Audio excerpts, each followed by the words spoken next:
Today on the Celestial War. Right, we could blow up the suit. But that would Can we get it probably to kill him? us. Yeah. How can we get out of the suit and get the suit to him without falling to our deaths?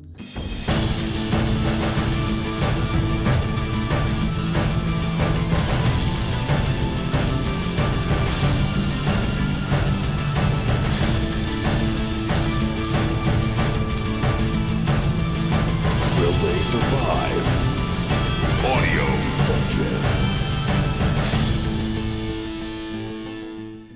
Good evening, everybody. Welcome to Audio Dungeon. I'm your host, Tony Hansen, joined by the rest of the Audio Dungeon crew, Roz Pataro, Dan Isgro, Damian Scro, Brooke Armstrong, Vinny Pro, Tom Kokoza, and so much more. Guys, how you guys are doing this fine week? Yeah, we're ready. That's right. The pressure of what we're gonna do tonight has slowly been building over the course of the day. So I was doing all right, I guess, until I want to say around like 3:30 this afternoon, and then the nerves started kicking in. And then it all sunk in. Okay, guys. So as I said before, there are 3 different groups going on, and what I'm gonna do right now is I'm gonna read out something for each different group, and everyone at home, you are gonna choose which group you're gonna hear from first. It's gonna be up to you. And just so you know, we have a couple people that have already given in stuff off the new, brand new website, theaudiodungeon.com, theaudiodungeon.com. If you go there, you can give enhancements to the characters. You can affect the story in a very specific way. It's really awesome, and we're adding things every single week. And we had a couple of submissions already in the form of enhancements given to Abyssia. One was given to Tom, which we'll announce later, and one was given to Sparky for Rob and Sparky. So definitely check that out. Either fast during the show on your computer or between the during the week between the shows, which is a great way to get into the show. And again, you'll see how involved you can get. It's really awesome. Here we go, guys. Finn, Hogar, Thistle, Jacques, and Master Lane. A storm looms overhead. Clouds with lightning the color purple roll violently overhead, as if in a rush to cover every inch of the sky. In the west, which seems worlds away, is a beam of purple light pouring into the sky, no doubt the source of the storm. You look around your immediate surroundings to a forest that looks to be once beautiful. For those of you who have seen it before, it's almost unrecognizable, only realized in the enormous, nearly dead giant tree hundreds of miles north in the distance.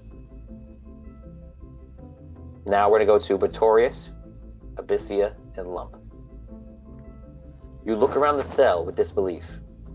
What feels like a moment ago, you were saving the world. Now, you are anxious as you are held within the belly of the wizard city state of Solst, while the world dies. This room has 4 cells, separated by a middle walking area, and steps to each side of each cell, 2 going up and 2 going down. Lump begins to bang his head against the bars. Me no gladiator anymore. Me hate cages. Me miss Sparky. Across from you, a wizard with blue robe sits on the floor with arms wrapped around his knees. He has long hair and seems to look at you with a blank expression. Guys, we got 150 stars from Lauren, and we got 200 stars from Scott, who is already bribing me. That didn't take long. That didn't take long at all. Lauren Hicks, thanks for the 150 stars. That's awesome. Appreciate that. And we need to fade into a scene of Lump in his prison cell. We did. We faded it in. Just add a fade in. You see, your mind is the theater. Theater of the mind. And so that's it. Now we're going to go to Arky and Sparky. Guys, when I'm done, we're going to do a vote for 1, 2, or 3. Just put in 1, 2, or 3 into the chat.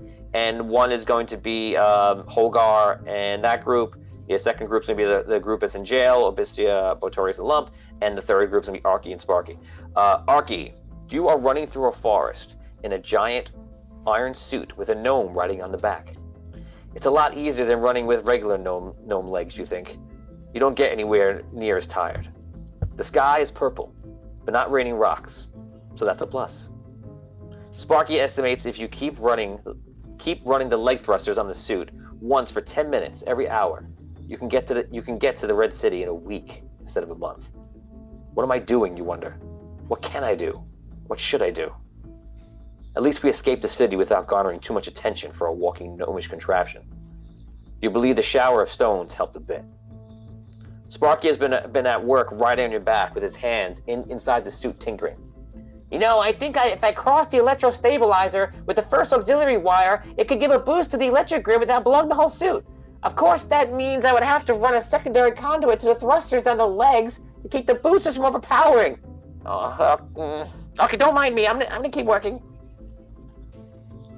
So that is all 3 groups. Guys, do you want to hear from group 1, 2, or 3? Put it in the chat right now, and that's the group we are going to start with. Run, Arky, run!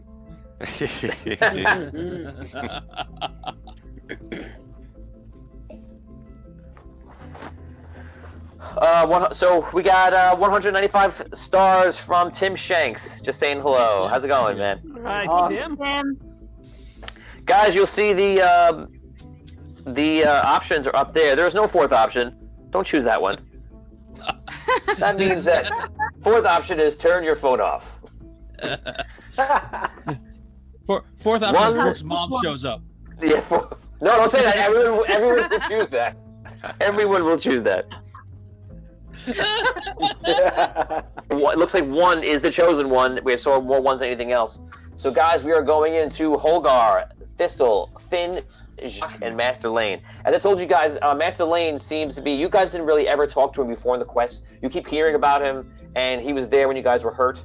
But he seems to just be out of it and in very low energy, and he seems like whatever he went through in that power well from the Necromancer seemed to completely have wiped him out. And like time has passed because you saw the whole beard on Jacques, which he has. It looks like Vinny's quarantine beard, but like a real beard though. I finally trimmed it. Nice. No glue. No glue. So you guys look around the forest. As I mentioned, you realize you're in the Elven City. You're not in the Elven City. You're in the Elven Forest. So everyone looks to the screen. It's small here, but on the screen to your left, you'll see the world map, and all the way on the right side, below the desert, on the right side of the map, is where they are right now. I don't have a way to zoom for you. Oh wait, I do have a way to zoom. I can zoom out. I can do it. So check it out. It's this is not helpful though. So it's right there. It's on the right side, in the middle of the screen, below the desert, and that's where they are. I don't know if that helps. Probably doesn't. No, it's not even showing. Okay, so do you guys know where you are? Master Lane sits down, obviously exhausted. Jacques does the same thing, obviously exhausted. You guys have just been through this whole thing, and you just realized what happened and what you did. So take it away, roleplay. Well, we need to get back there, and we need to get back there like now. We need that rod, and we can't leave it with the Lich because I don't know what he's gonna do with it once he realizes it's there. Yeah, we also have to get back there and figure out a way to stop this because we didn't. Jacques, I know you're, recovering from whatever it is that you went through and you were trapped in that place. You're the only person I know who can do something about this. I think you still have a collector's coin. And if you do, I think now's the time to use it. Like we have to figure out a way to fix this, or at least get everybody back together so we can figure out a way to fix it. It's yours, it's not ours. So, I don't want to tell you what to do, but I can't think of another time that we could use it, and I can't think of anything else to do. I can't get us back there. I can't get us back to the rod. I don't want to wait a day to try and memorize spells to figure out how to get us back there. I don't think Two Mage is free to teleport us anywhere because the Red City's probably where that beam is getting destroyed as we speak. What do you think? I guess it depends on the wish. Do we have something to say that we think is going to work? Also, the sky is purple. Does that matter? Master Lane kind of shuffles around and he's like, I think that it may actually. the light in the sky. It's possible. I don't know what happened to the necromancer, what he's doing, but it's possible he may be so powerful that maybe it could affect something if the light of that coin is coming from the collector. If that's a real collector's coin. Yes, it's a real collector's coin. And I have one. All right. We need to either get everybody back together or us back to the rod or some combination of them both.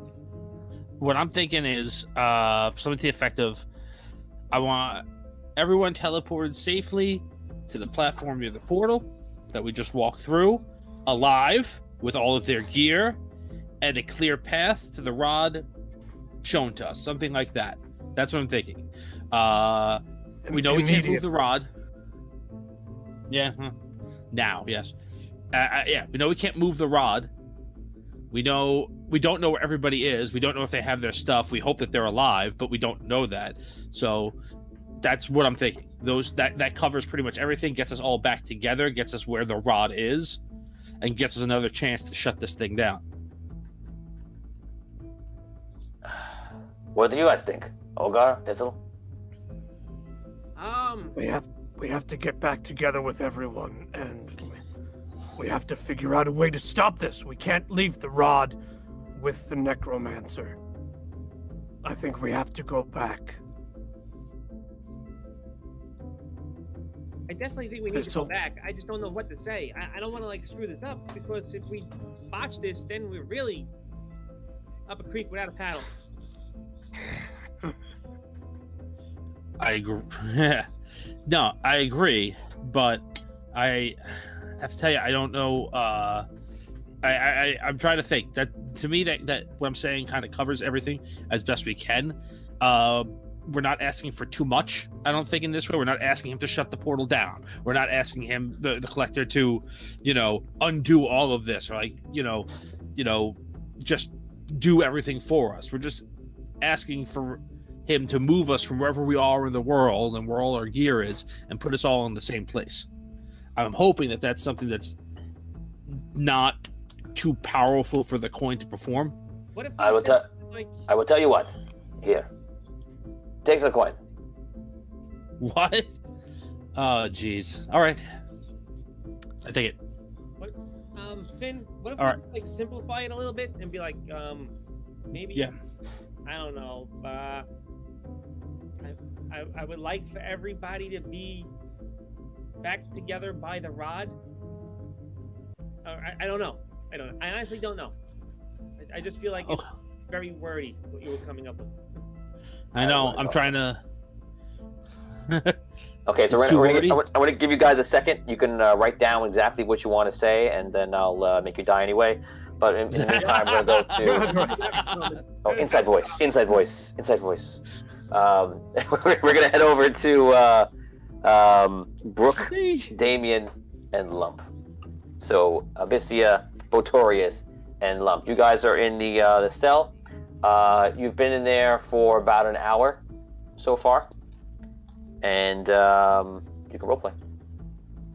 And oh, by the way, just to clarify for everyone at home, they're in a cell deep in the heart of Solst, and within the fortress. And Solst is a giant wizard state that's loyal to the Archmage, one of the ancients, one of the gods.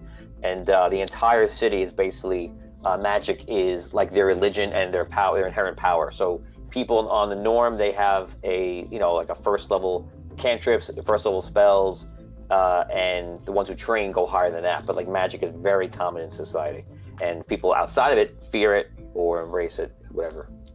So yeah, they're in the jail. Abyssia, Botorius, and Lump. Go ahead. Well, this is another fine mess we're in. Fine, yes. Indeed. Did you guys notice the other prisoner across the way? I did. We have to get him to talk. Me notice bars. No happy. I know, Lump. Yes. Lump Don't worry. banging his head against the bars. Don't hurt yourself, my friend. Don't hurt yourself. Don't Stop do that. that, Lump. You can't wizard good if you don't have a good brain, Me always wizard good. I know. Just Don't hurt yourself. Don't hurt yourself. Okay. He keeps doing that. I try to get the wizard's attention from across the way. Okay, so across the room is another cell. There's actually 4 cells in this room, but the cell across from you guys is a wizard that is wearing blue robes. He's sitting with like his arms wrapped around his knees on the floor, and he's got like long hair, like long brown hair. And you guys have been looking over you guys, sometimes blankly, not with much expression. What do you do, Abyssia? I say, "Hey, you there? What's your name?" He doesn't say anything. Is there anything in the cell on the floor? Is there a rock or anything? Any kind of pebble? Maybe they took his tongue. Think about how often in real life you look for a rock on the floor, and how often in Dungeons and Dragons you look for a rock on the floor. Considerably higher, right? Rocks are everywhere. I know it's a good idea. It's just a funny thing. You look on the floor for a rock. In the bottom of my shoe. Roll a d20, and if you roll a 12 or above, there is a random rock on the floor. Yay! Dina says, Five.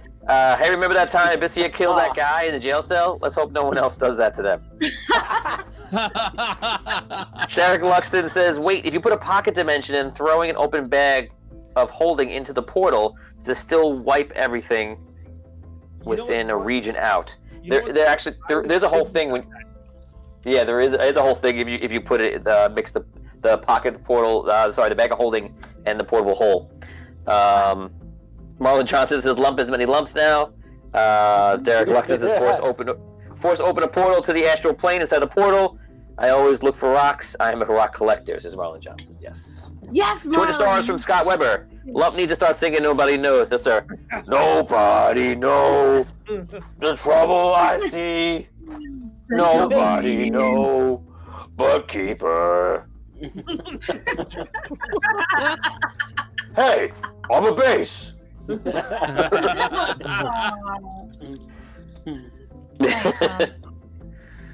What's up, Bonnie? How's it going? So using a bag of holding into it might not be a good idea. So, okay, guys, what do you want to do? Okay, so I didn't find the rock. Hey, the lady's talking to you. Hey, guy, over there.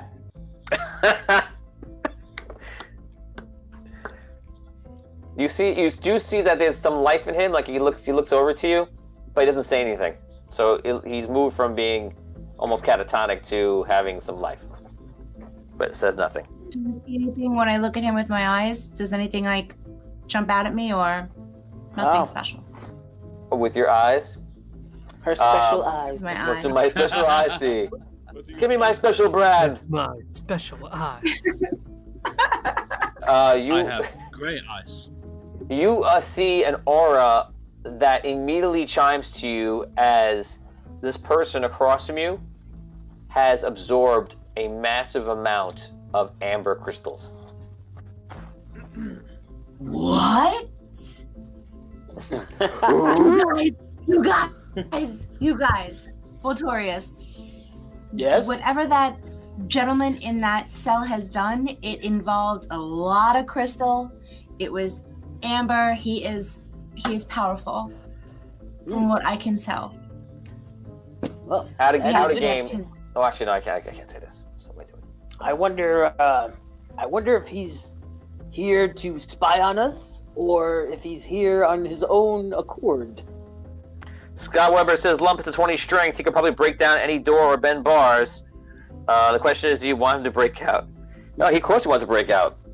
Lump tries to break out, touches the bar. You see him move it, and the bar doesn't even budge a little bit. No vibration, no nothing. And actually, Brooke, and you on the bars, you can see that there is a magical enchantment on every single bar in the room. Lump. Remember, Lump. We're in a magical city. Everything's magical here. We have to be careful. Lump, no magic. Lump need to get to Sparky. I know. Okay. I know. So, I want to try to like telepathically speak to the wizard in the cell, to the guy in the cell with the amber crystals. Okay, you try to use telepathy, and you speak. You feel like it's not working though immediately. Feels dead. Okay. Magic feels I keep difficult. talking. Okay. I have a plan, you guys, to get. I'm gonna attempt to do it for all of us, but if it doesn't work for all of us, I want to try to go ethereal so I can get through these bars, escape, and possibly find some help for us. What do you think about that? I suppose it's a good idea as any. I don't want to leave you, but I don't know what hope there is for us. If you could ghost out of here, then go for it. What are you saying? I mean, me wizard and know what you say, but maybe you explain for dwarf. So I understand. Yes, please explain for me. For you, Victorious. For you. I'm going to use my Earth Song, and I'm going to attempt to become ghost-like, Botorius, so I can then slip through the bars. Hopefully that the spell doesn't affect me when I'm ethereal, and then I can escape out into the world. What is escape? I understand. Yes. Of saying escape, lump. Oh yeah. Me escape all the time. That's great, lump. I'm happy that you're with us so you can help us escape. Okay. Yeah. You do it and me escape. Okay. I try one more time to contact the guy across the way, and I beg him to acknowledge us and to let us know if there's any way we can help him or we can help each other. Say it. Don't do it third party. Oh. You over there, wizard boy, man. That's a good start. No. You there, boy. You, boy, wizard boy, man. Man, person, Boy man, down there. woman, man. What day is today? Give me the largest turkey you can find. You, Bob. Merry Christmas, everyone.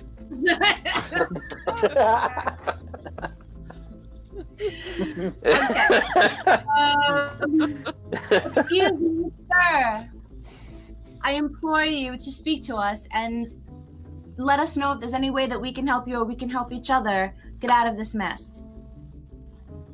I see that you're glowing with an aura that is not found around here or anywhere as strong as you have, for that matter. Can you tell me what's happened to you? Can we help you? He kind of like sits up for the first time. He moves his arms. Let me just say that like you don't really know much about me, and maybe like you can tell that I have like some kind of like glowing thing around me. But let me just tell you that like, you know, I might be the smartest wizard you ever meet, and all this time I have not been able to get out of these cells, and like my own brain, which is amazing, is in my own head to help me at full capacity, and it's not been very helpful. So I'm glad you like can see like the glowiness around me, but like it's like no good. So okay, just want to let you know that. Tony, I love you and hate you right What do you mean? Yes. Yeah, I do. I love This is a character. I love it. It's out of game. This is a character that Vinny and Scro have known for a very long time. He's been in the quest for probably about 8 years. Easily. And easily 8 years. I know too. Yeah, Rob knows too. Sorry. And by the way, so after he's been with you guys don't know what obviously his story is, but he's actually been in the group with Taylor, with the Queen. So he's traveled with her, with Taylor. That's just some outside story knowledge. Botorius doesn't recognize him though, right? No, just... No, in game nobody knows him. Okay. What's your name, wizard? I'm like Raphael. Nice to meet you. Like, what's your name? Hey, Raphael, how's it going? I'm Abyssia. When you say it's not good, what do you mean it's not good?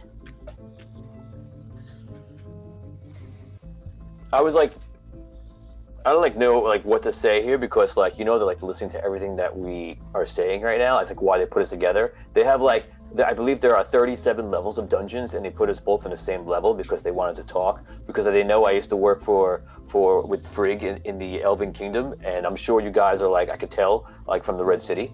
So that's probably why they want us to talk together. So I don't really know how much I should say, but let's just say that there are way too many crystals inside my brain.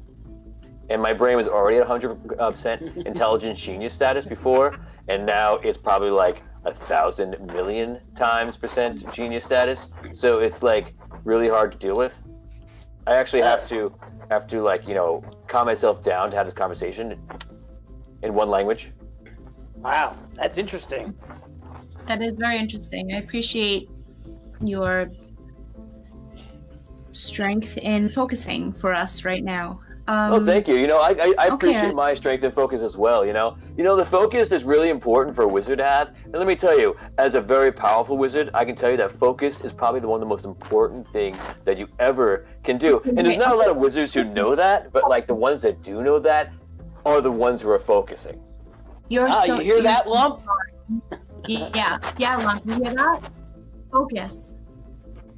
Question. Lump, me no focus. I was focusing on escape. That's good. That's a good focal point. He goes up to the bar and he goes, escape. No! Escape. I go on and put my hands in front of his head. No, Lump. No. Take a break. Go look for a rock. I need a rock, Lump. Can you find one? Me cast find rock. He looks up looking for a rock. Okay, we're gonna hold you guys off for 1 second. We're gonna go over. Lauren Hicks goes fireball, Wizbro. Yeah. Derek looks to throw him into the portal. So Derek, there's no portal there. So this is a group that is in Solst, in the dungeon.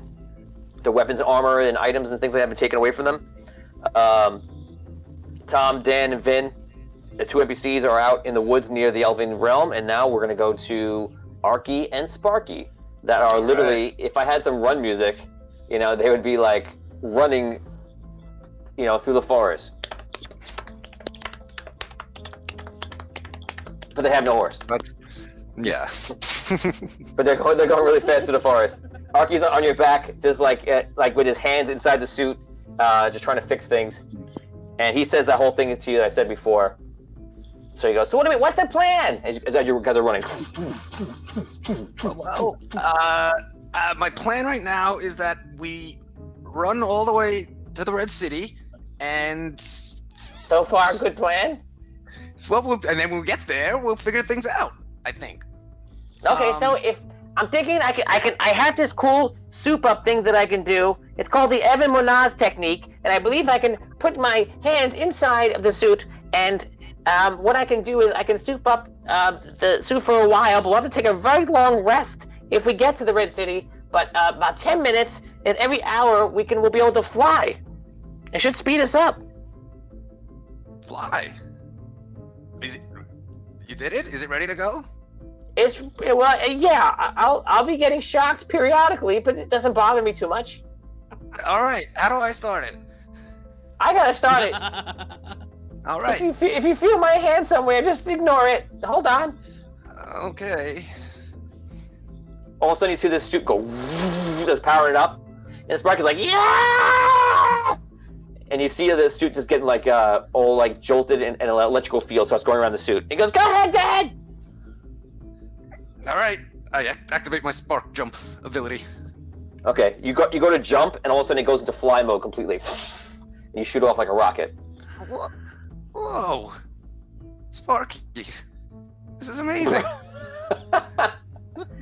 Yeah, it's working. Let's just hope we don't explode. In fact, roll a d20. If you roll a 1, you literally explode. Oh no. That's a weird thing for you to say, Sparky, but okay. Mm-hmm. Here we go.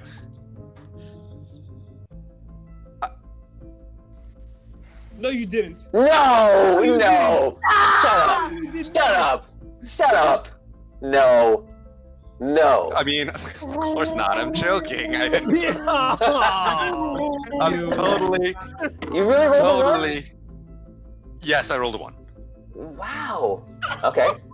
But Here's an that was obvious just a question. joke. Here's an obvious question. Do you want to use a reroll or no? Yes. Oh God! No, I'm gonna Reroll. let it ride. I'm gonna let it ride. See what happens. I'm gonna see how this explosion thing goes. I think this might work. Beginning- Okay, reroll. It's like when Iron Man in Iron Man 1 escapes the tunnel. The first time he uses the jump, the fucking suit just explodes. Oh yeah. Yeah. Okay, I rolled a 4 on the reroll, so Yeah. that'll do. That'll do, pig. Okay, so That'll do, pig. so you see that the suit starts breaking down a little bit. You hear a lot of things that make you uncomfortable, and then all of a sudden it keeps going. So you're flying through the air. Here are the things that you see, Arky and Sarky. As you're flying, you see in the very far distance, you have a very high point of view. You can see a lot right now. As you're looking and flying, looking around, in the far distance to the east, you see the woods of the Elven Kingdom, very far. Not that far because you're not that far away from them. You see the tree in the middle, and the tree is just almost dead. Around the tree, you see some interesting lights, like an amber light glowing quickly, almost like fireflies from your distance, but they're big enough for you to see from your distance. You look, you also see the Solst, the city of the Archmage, and you see that it's taken a lot of damage from the rain of rocks that no one knows where it came from. It's just a freak thing that no one knows how it happened, and can't figure it out. And you see that a lot of the city has been destroyed. Probably like 20% of the city has just been like rained on. You sure people obviously were killed on it. It's been, and a lot of these ships in the harbor, which are the queen ships in the harbor, the ally of the Archmage, have been sunk or half sunk or damaged. You see the walking tower is walking the northern path and making its way to the Red City. It's probably about 20% of the way there, and it's traveling pretty fast.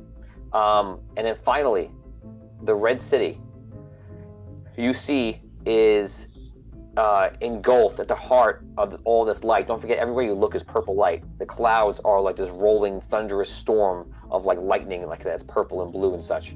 And you see that beam is just shooting out. It's almost like it's like spewing into the sky and then becoming into the atmosphere. You see the masses of zombies and dark creatures, obviously very small to you, are just hoarding the walls and kind of like World War Z style, crawling over the walls and going everywhere. You can't tell it's the state of the city besides that fact.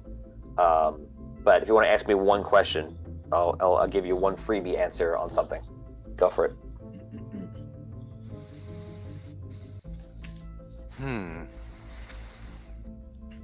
Do I think I can get to the Red City before the Walking Tower does? Yes. You're traveling a lot faster. Even though you'll be stopping and going, you travel a lot faster than it does when you go. I'm just worried by the time I get there anyway, it's going to be overrun. But okay, that was my question. Okay. So Robert, we're going to leave you there. You're flying over. We're going to go back to Tom, Dan, and Vin, and Jacques and Marceline. So Hogarth, Thistle, Finn, what do you guys want to do? What do you want to do, guys? All right.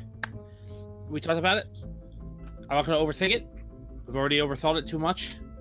Let's go. We've already killed the world. How much worse can we make it? Oh my God. All right.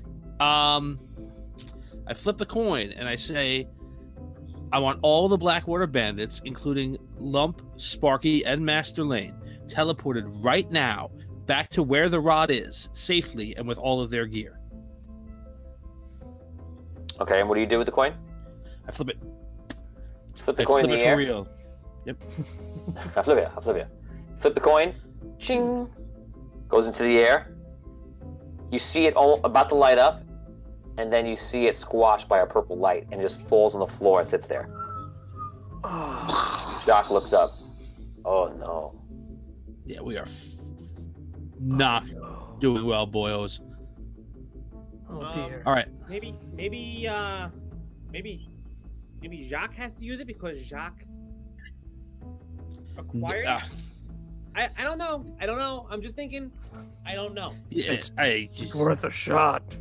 Jacques I picks up don't the think coin. that's what the. I wish that all the Blackwater bandits, including me and Master Lane, were all with the rod in the Necromancer's temple now. And he throws the coin. Lands on the ground. You see the same thing. Like it tries to light up. It's like choked, and then just falls on the ground. Yes, we are not good. Master Lane, Jacques, Yes. you guys were inside that purple light. Was there anything in there that you saw that could be a weakness for the vortex? Or a weakness for anything that we may be able to attack to stop this? In fact, I think that where we were was his strength. It seems like he was taking the souls of all the people that he stole light from and put them into some sort of pocket dimension, some sort of fabric of nil space. And in there, he was saving their power and unleashing it. I tell you, in the great library of our light, with Kelkin, we have done much research on the ancients and the light. And unfortunately, I only have one theory about what's happening. I could be wrong, but I believe that the Necromancer is attempting to become an ancient. I believe he has found a way to harness power and save it and unleash it all at once. And I believe that the rod being into the stream when it happened may have confirmed it. I don't know what that means. I don't know if it's instant.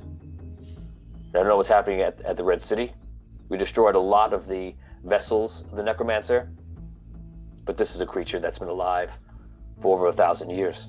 Once human, he was a wizard by the name of Cyrus, and then he was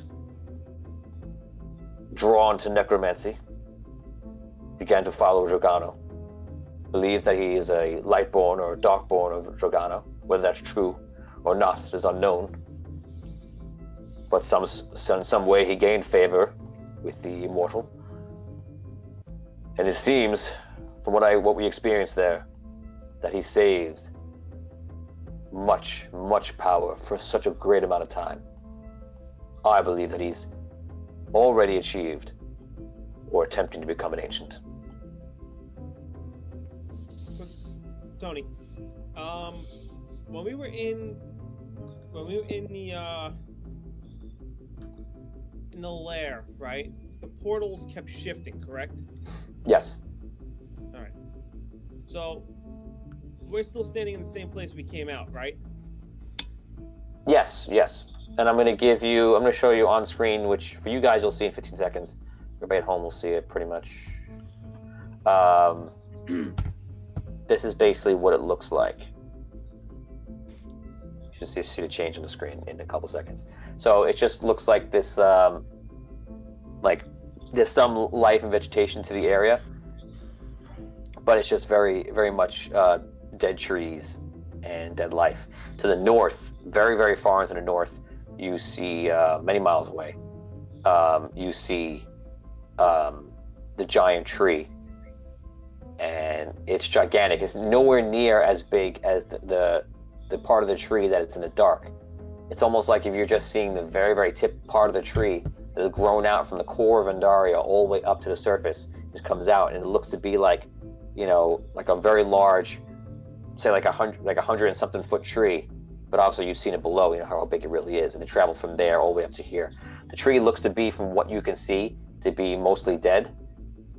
And the last time the story we found out many episodes ago in season 2, when Two Mage traveled there, he said that the tree was, he described it not as it is now. So it is getting worse. How much time was occurring between each portal shift? About 20 seconds, 20 to 30 seconds. I just want to. All right, Finn, is it possible that the portal just itself might reopen up over here that we came out through? Because I mean, it was shifting constantly, right? Yeah, it's possible. I wasn't really paying attention to when they ran through theirs, but if this was for the necromancer to easily travel to places that he wanted to get to, hopefully there aren't that many in the world that he has some sort of tie into, and the portal will come back quickly. But that now we're truly grasping at straws. I had one plan. That plan did not work. Standing here, Tony. How do we stand there? We're going to say 20 minutes, half hour max. And the portal hasn't come back at all. No. Oh, Nope. Jesus. Your first thought last week was to grasp back for the portal. But it seems like once you traveled through, the portal was gone. And to kind of help us along for everybody at home, the same thing happened. And on the other side, whenever the portal's been traveled, it immediately closes behind. Yeah. So. All right.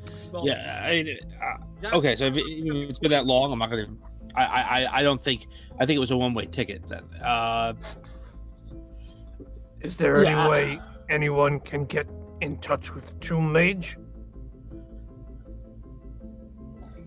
I can't. I don't know about. I cannot. What about Finn? Finn was the only one that was able to contact Two Mage prior. I have nothing. There are times let I me can see. meditate and make communication with Kelkin, and in the past with Alabaster. But at this point, I am very weak for what I just endured. I can message him, right? And I can get us back, even if he's alive and he's able to come and get us.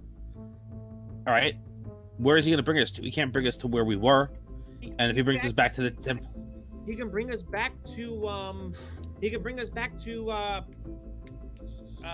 can't I think of the name of the place? yeah, he can bring us back to that other. The temple? He can bring us back to the He was temple. right. Actually, Yeah, but how are we going to get from that temple? Do you remember how we got from that temple to the main temple? We flew Flu? for like an hour. I don't know. Well, I mean, I can try. I can message him. I got one, like, basically that's it. I'm done, completely done after that in regards to spells. I could try it. We can hope. I got nothing else. Do it. Try it. Yeah. what about your ring? What's your ring do? Well, it asks the world a question a day, which I think, and it's really tough to tell, but What I ring think do you that have? I have the Ring of Andaria. It's called the Ring of Andaria. You possess the Ring of Andaria. I do. You're the first person who's seemed to have heard of it before. We have You a know of this tome. ring? We have a tome that has a few chapters specifically about this ring. This ring was an artifact of the First Celestial War. It is a very powerful was. ring if utilized properly. Okay, well, I mean, it's been powerful for me, but I've only been using it for certain things. Do you know of other things it can do? The only thing I know that it can do is allow me to ask Andaria a question about something, a yes or no question, once a day.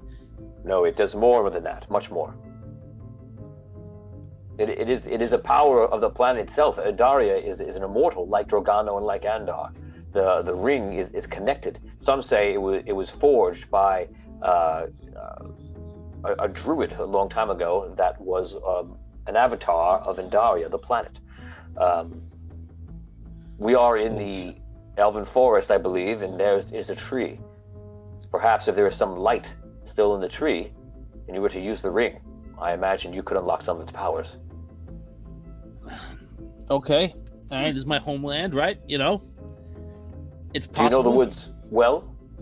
Has either of you traveled through these woods? Hogar and I have. Well, I've traveled through these woods many a time. Hogar, you've been through these woods too, right? I mean, how hard? Yeah, can we've it be? been The tree, through we can see it from here. All we gotta do is face that way and walk. How far are we from it, Tony? Holgar, as a ranger, you could tell you're about 5 days away. You're in the very south. You're actually halfway between your home and Falendor, the Elven Kingdom, the city. Hey, We're still very far from the tree. it's something, and I don't know. I don't know what else to do. Okay, we're gonna stop here, guys. We're gonna head over to the other group in Solst, Brooke, Damien, and Lump. Go ahead, guys. All right. Well, I wonder how long before they come and check on us. Raphael, I have a question.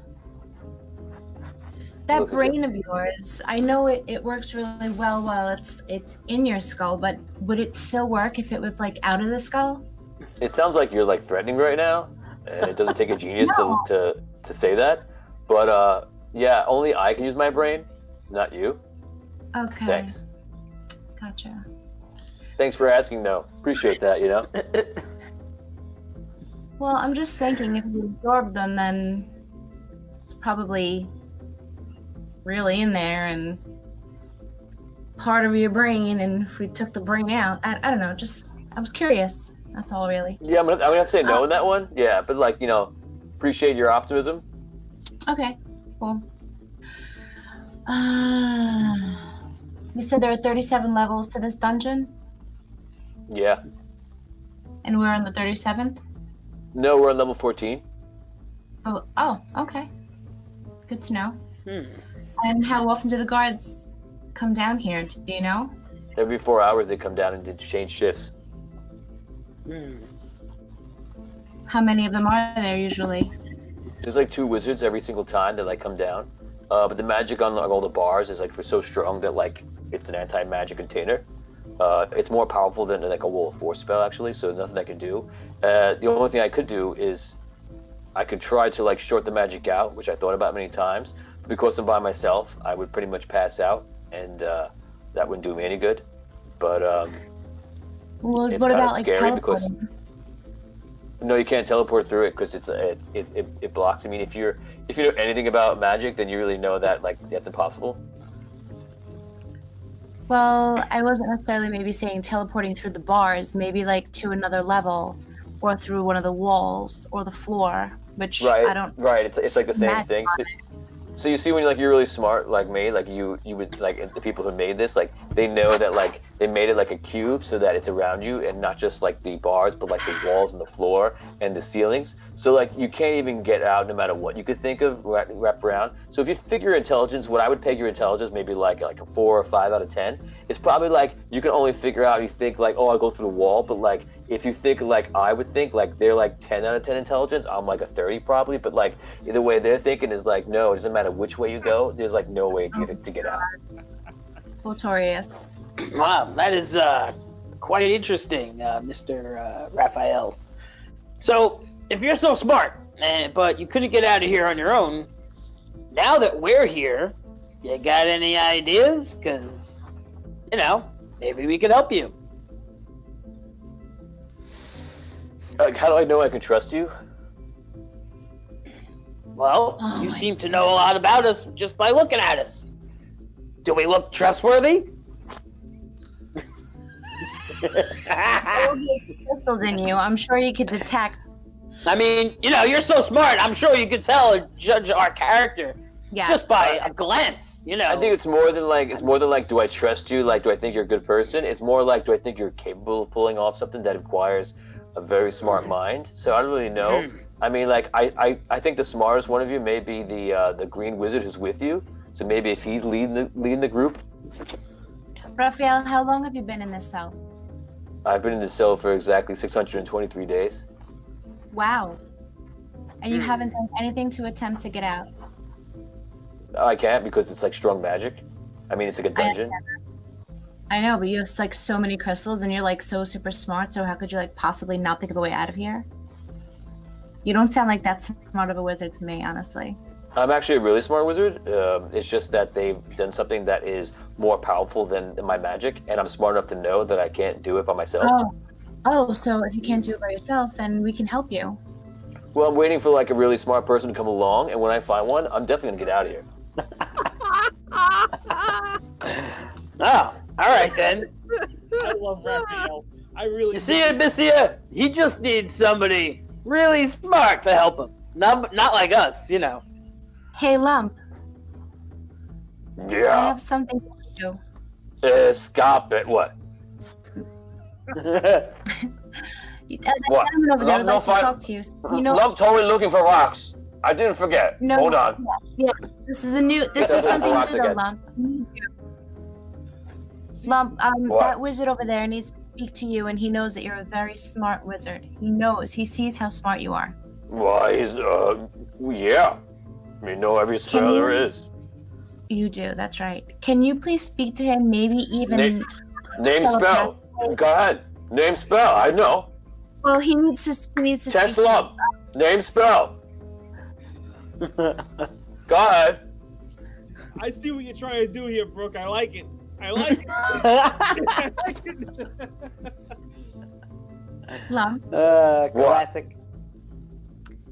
Can you speak to Raphael? Hi, guy. Hi, how's it going? Nice to meet you. And, what's your name? Me, Lump. That's great, Lump. Talk to him telepathically, maybe this way, so other guys can hear. I'm gonna wet myself. Please, Lump. Thank you.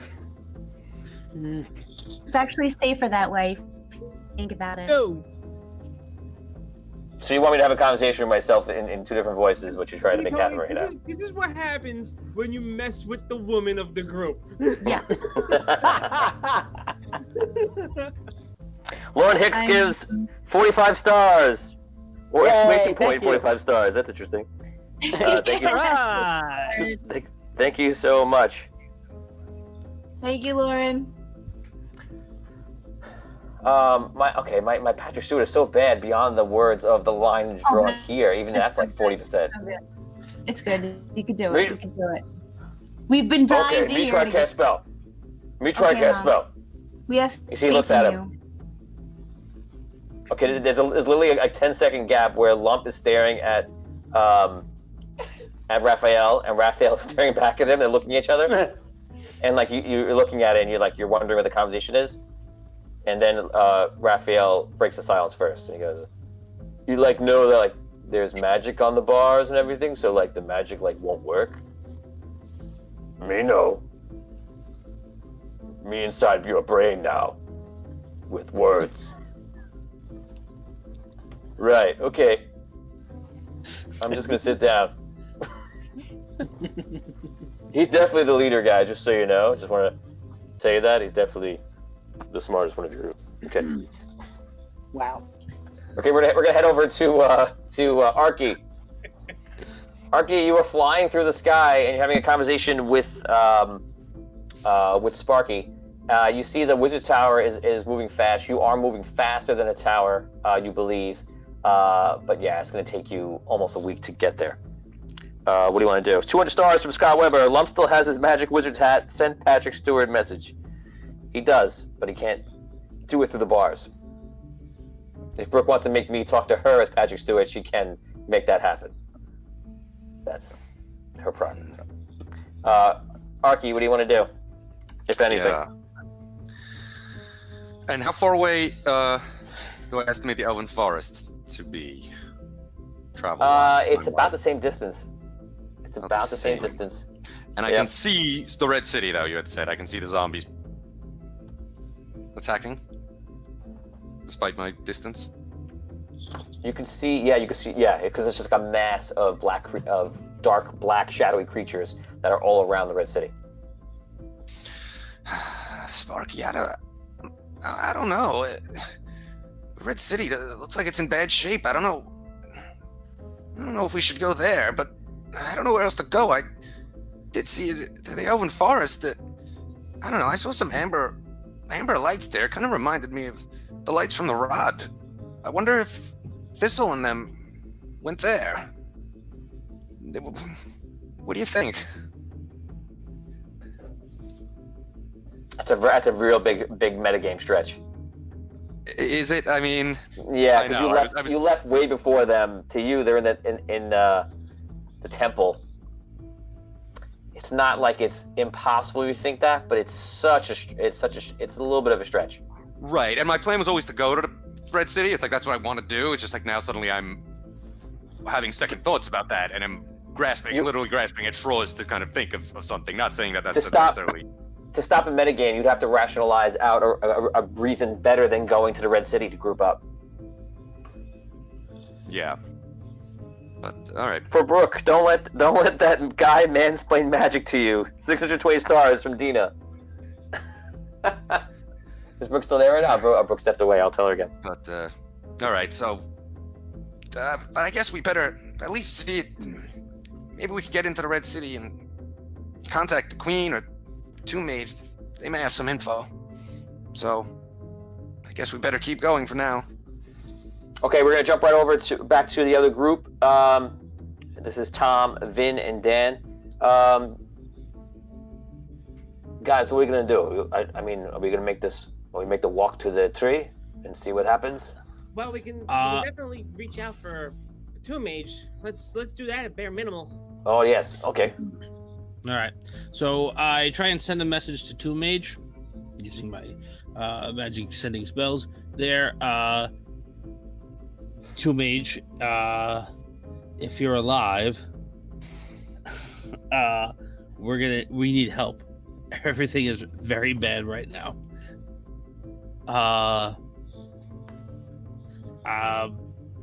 We are 5 days. I say, what is it? We're west of the tree. Sorry. Oh, you're south of the tree. We're about 5 days south of the great tree in the Elven Forest, and if you can, we need a save.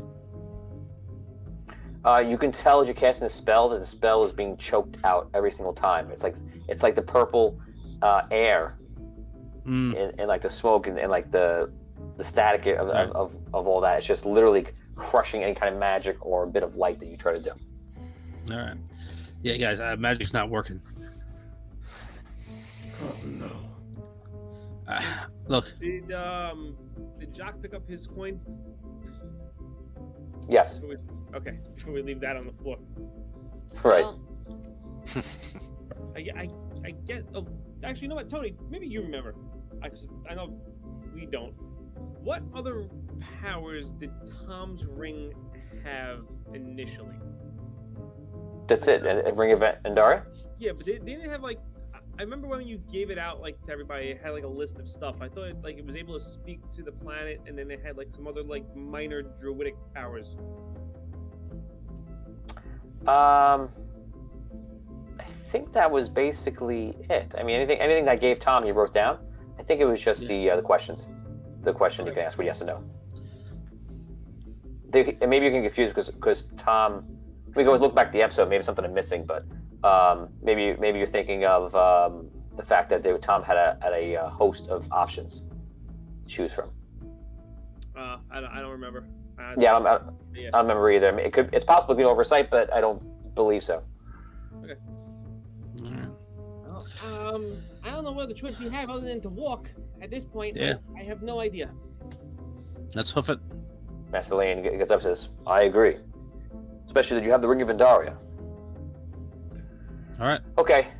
You guys make a 5-day journey. You finally get some rest, and you sleep well that first night, especially. Well, I think we'll be shortened down once Tom rests, because Tom can get spelled. Magic's not working, man. Yeah. Oh, it's not working.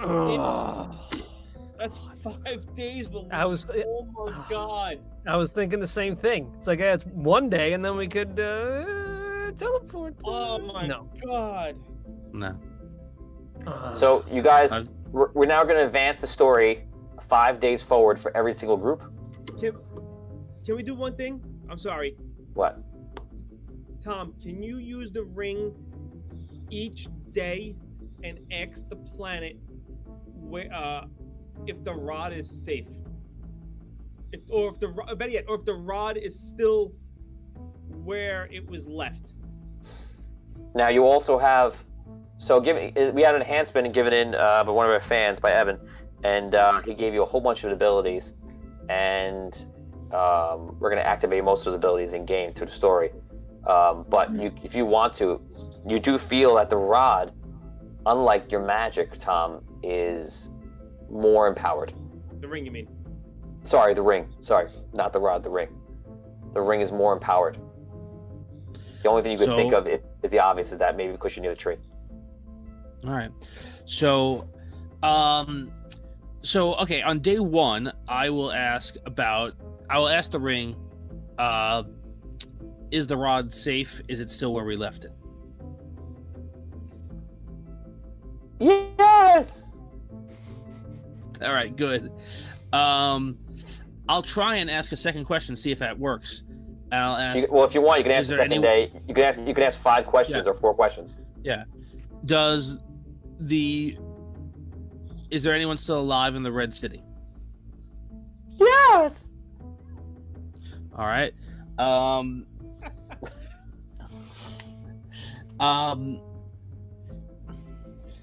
If I get the ring to the tree, is there enough power to power up the ring fully and not kill the tree?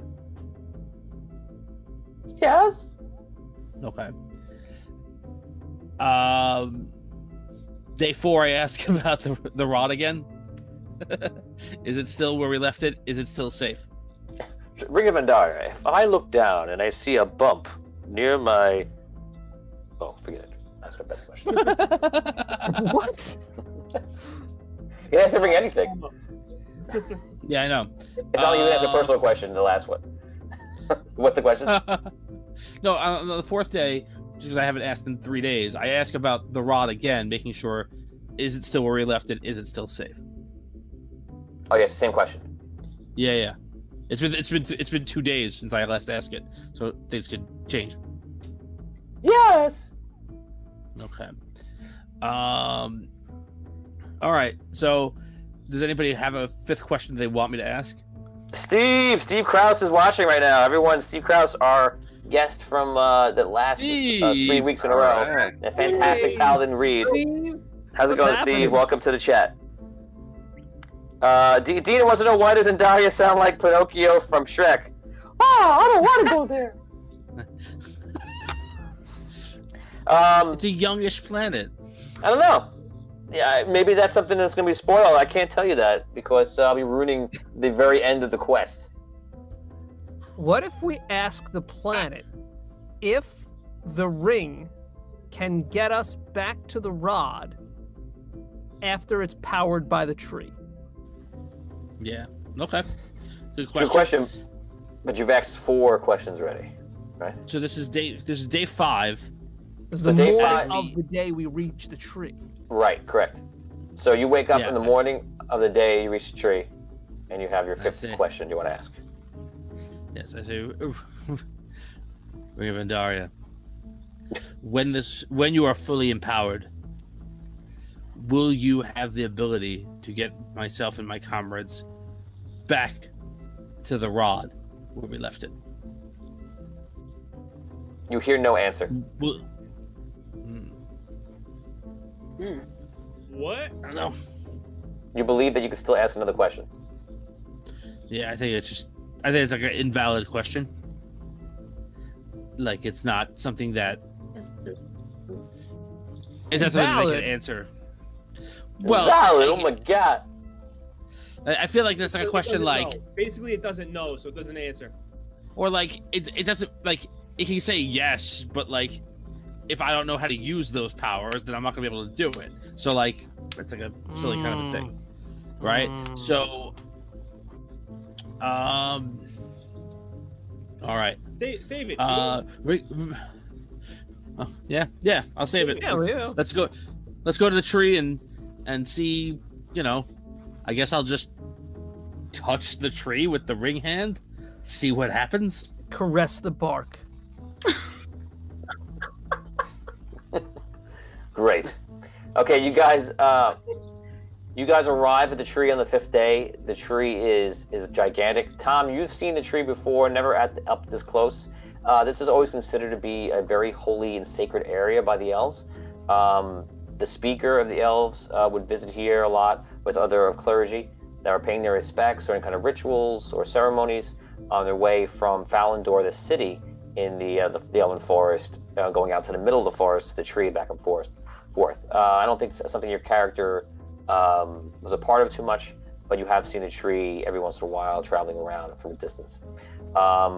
When you get there, though, to the tree, you're actually noticing that on the floor, instead of like the small amount of grass and shrubbery that you see everywhere, you see that there is actually these twisted, all of you see this, these twisted, dark, and vile, that's the only word I can think of, like vines that are like on the ground. They're probably about like, bigger than I can showcase on the camera here, probably about like 2 to 3 feet thick, and they seem to be almost like reaching out and like coming out of the ground, almost like tentacles. It reminds you of the mythanoids. Am I remembering the right word? Those myconids, the creatures from the dark in season 1. It's like episode 21, I think. We strolled through the dark, and you guys went through, and you guys saw all these weird, vile creatures that have been taken over by the poisonous Nugru, like some kind of blight to the Elven land. This looks like an extension of that blight. That maybe is your thought is that, especially your high intelligence, is that perhaps this blight has made its way up. Is it connected to the Necromancer? Is it connected to Dragano? And in the beginning, you guys suspected that it was connected to Dragano because of like the curses coming out. Of course, the whole curse, as you're thinking, could be all from the Necromancer himself, from Dragano directly. But these are all the thoughts that go through your head as you start to see this, as you get very close to the tree, which you realize you'll be at the tree on this 5th day. We're now going to go to the other group into Solst. You guys are we've passed 5 days for you guys, and you've had a couple of different conversations. I'm going to put up the Solst picture of Solst. It's one of my favorite actually artwork that we have done for the cities. So you guys are been there for 5 days. They've been pretty much following the outline that that Raphael said, how they arrive and such. They've been feeding you. You're just bored and anxious and feeling it's almost like you have something great to do that is bigger than yourself, and yet you are stuck in a cell, unable to help out the world, do your part as what your quest, and you feel completely stuck. You guys can roleplay.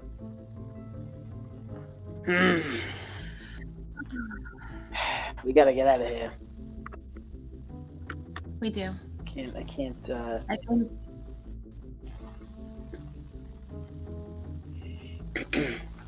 I think I agree.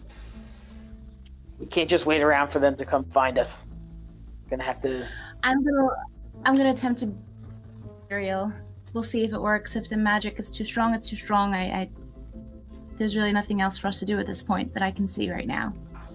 You're gonna like waste your spell, just so you know.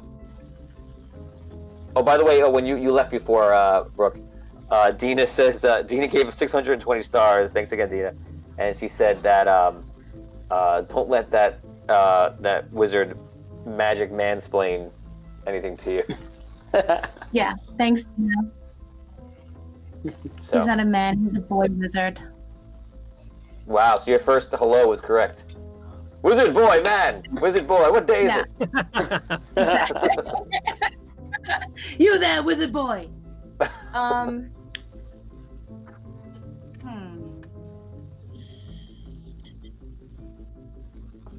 Okay, right before I go ethereal, I try to speak telepathically to Alabaster. No, Okay. I can't. Yeah, sure, go I ahead. try to call Alabaster, Okay. and I ask Raphael if he knows Alabaster, if he's heard of Alabaster. Alabaster. Yeah, have you heard of Alabaster? Oh yeah, like of Arlight? Yes, of Arlight. Yeah, he's like the speaker. I think he like went missing though. You know, he was like taken into Sunken City when they were attacked by the Queen's forces. Yes, he did. I just need you to be quiet for a moment and just listen to me. I was like quiet before you started talking to me, so like I don't know what you want me to tell you. I know. I need you to be quiet now. If you can just focus, put all of your intention on contacting Alabaster with me. I feel that maybe because of all the amber that you have and all the power that you've acquired from absorbing those gems, maybe it can help us communicate with Alabaster, and he can guide us a little bit on what to do in this situation. Nah. Oh, no? Nah, I don't think it's really gonna work because like all ties to like magic and everything outside of these cells. I know like we talked about this like 5 days ago, and for you that's like an eternity, you know, but like, you know, we had this exact conversation, and basically what I told you is that like magic and all sorts of things of light and such are like completely blocked. Otherwise I probably would have get out of here, because did I mention my brain is probably like 1,000 times smarter than a genius level intelligence? So like all I can pretty much tell you is that like it's not gonna work and you're wasting your time. But if you want to try again in another 5 days, let me know, you know? Try again. No, actually, I prefer it when you don't use up all the oxygen that we have down here, so I'm never going to speak to you again. Thank you. We actually have a plenty amount of oxygen, because if you realize how much oxygen every tree produces and how much trees are literally in the Elven Forest that is just outside of the City of Souls, there's enough oxygen to last for an infinite amount of time. There's actually a plethora of oxygen that could escape into the voids of nil space, but it doesn't, because it's just an atmosphere of the ancients where they exist. So I think we're pretty much fine. Wow. Okay, cool. Great. Thanks. Wow. Bye now. That was a lot. So I turned to... Yeah. Oh my god, what I wouldn't do to have my bow back. Anyway. Yeah, me want my bow back too. Yeah, Lump. I wish you could break through these bars. I really do. Me try. Can't. No, I know.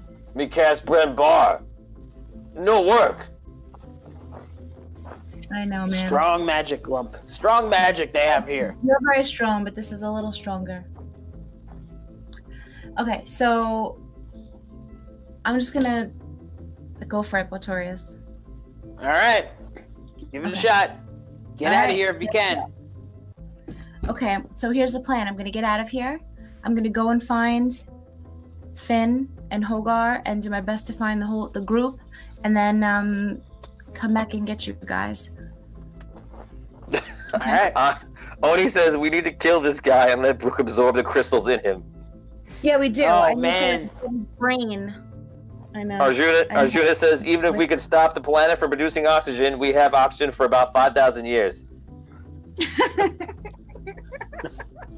That's like pretty much exactly what I said, Arjuna. So thank you. You know, thanks for agreeing. Oh my god. There's a special place, my gods. There's a special place. Martin, I never say the last name, Martin. Is it Lowry or Lewry? Martin Lewry. Lewry, okay.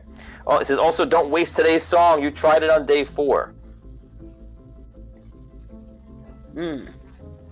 Just don't. It's just saying don't waste today's song. Dolores Davis says, Abyssia, sing the song I got along with you before I met you, gonna get along with you without you now. I love that song. It sounds like an anthem that my mom made up. And I got along without you before I met you, gonna get along without you now. I think it's how it goes. Is that right, Dolores? Don't kill me. Don't kill me. Why can't we be friends? Why can't we be friends? Oh my god! That's amazing. That's the song you should sing. Raphael. I thought I didn't like the loot. Jesus. Okay. Wait, but I didn't try to sing the song before. No, I mean, maybe it's good. He was just confused. Yeah, you haven't tried to sing yet. No, I haven't sang. But the sentiment is there. You just be careful. Don't waste your songs. Georgia Stars from Scott Weber. Lump says, I'll just say it. You know, if we ever get out of here, we are never splitting the Blackwater Bandits up again. And Notorious, if yet not gonna eat your stew, me still up hungry. This rat stew not too bad for prison food. Don't worry, Abyssia. Me know yet coming back. All right, big guy, you can finish my dinner. Oh! Lump cast, eat dinner. I love you, Lump. Okay. So I'm going to try to sing. Okay, go ahead, sing it. I'm going to sing a song by The Deadly Syndrome, and it is called I Hope to Be a Ghost. Okay, go ahead. So, hope it makes me tear. Okay. Goes. I hope that I could be a ghost and make sure that I hope that I could be a ghost and make sure that the future turns out fine. I hope that I could be a ghost so I could see through to the end of time. Okay. It sounded like such like a fake song. It's real. Exactly. I'm playing Dungeons and Dragons, and I want this magic spell. Wish I had a pizza. Wish I had a piece of pizza. Now. Wish I had a piece of pizza. Oh, it's a real song, guys. It's so real. Wish I had a piece of pizza. I sing that song every day of my life. That'd be my first wish. That's what my daughter's been doing. She's been singing like random If I had things. one Was it amazing? wish, I'd have a pizza. Okay. No, that wasn't the song. Tap. Oh, okay. So you cast a spell, or I'm sorry, you sing the song, and you turned ethereal into a ghost. And you're saying I wish I was a ghost, right? I wish that I could be a ghost, yeah. Okay, it's actually I'm gonna switch that a little bit and pay attention. I still have pizza on the mind, and I'm gonna listen to exactly what you're saying to me, Like and I'm gonna implement that. So all of a sudden you see Abyssia's body fall to the ground, and a little flower stick up, and you see her body come out. Oh no! I mean, like ethereal as a ghost. Yeah. Abyssia is dead right now. Oh no! What do you want to do, Abyssia? I knew it. Lump goes over and goes, no! Can I have your stew? If you don't need it. Yes, you can have my stew, Lump. Okay. Oh, you still alive? You don't need stew now. You don't even have body. I go out of the bars. Can we hear her? Yes. Yeah, you can hear. Oh wow! I fly out of the cell. But you only can hear if Brooke talks like a ghost, like, ooh, I'm a ghost.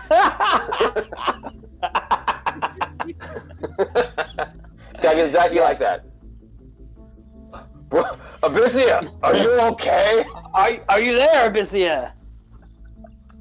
I'm like holding her body. Abyssia!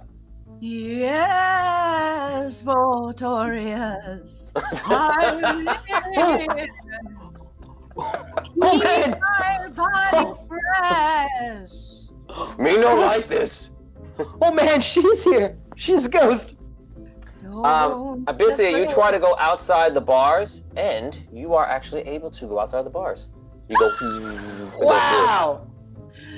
Yes. Okay. First things first. By the way, you guys can all see her too. She's an apparition of what she was. You can see her. Okay. Awesome. I fly into Raphael's cell and I give him a big ghost backhand. Real, like this. Like I bring it back. I'm bringing it. I'm swinging it up. I'm holding it up to the sky and I'm letting it go. Do you know how long it took Patrick Swayze to learn how to manipulate actual material as a ghost? Get off my train! Get off my train! It's not about the connect. I just it needs to be done. So I'm an ethereal, I'm raising it and I'm smacking it down. Okay, so you smack, your hand goes through him, and he's like, okay, like, number one, is like, you're like an apparition or an ethereal entity right now, so you're not really gonna make contact with me. And two, you should have let me know that you were a bard and not a wizard, and I would have easily told you that, like, your powers might have worked. You know, so, like, you know, it's just a shame. Super smart. You would have known that I was a bard. You would have known that I was a bard. My cloak isn't that of a wizard's. I have a brooch here that has.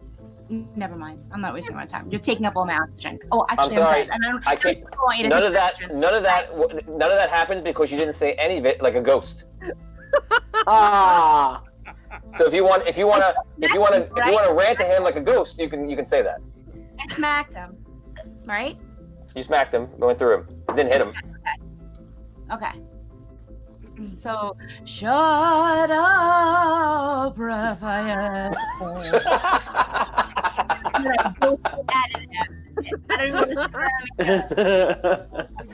say to the guys, and I say to Lump and Bo, I'll be back.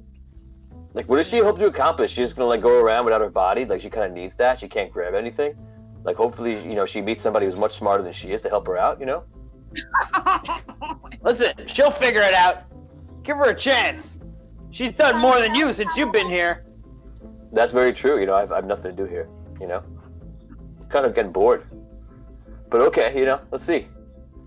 Okay, Abyssia, where do you go? I'm gonna give you a couple rounds, then we're gonna switch over to Rob. Okay, I fly up out of the building.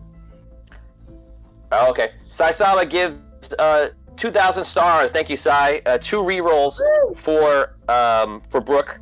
Rerolls are 1,000 stars now, guys. Thank you, Sai. We did that to actually make them more valuable because last time we had 15 rerolls stocked up. It's almost like anyone can fail all they want, so we had to make it a little bit higher. It's great. It's great. What a great decision. Thanks. So sorry, you know, it can't be that easy. Abyssia, you go up, go through all the levels. I'm gonna make a random roll, see if anyone sees you. No, and no.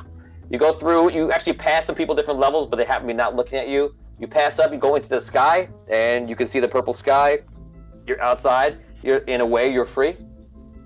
Okay, I fly above the sky to see if the purple is affected above the planet.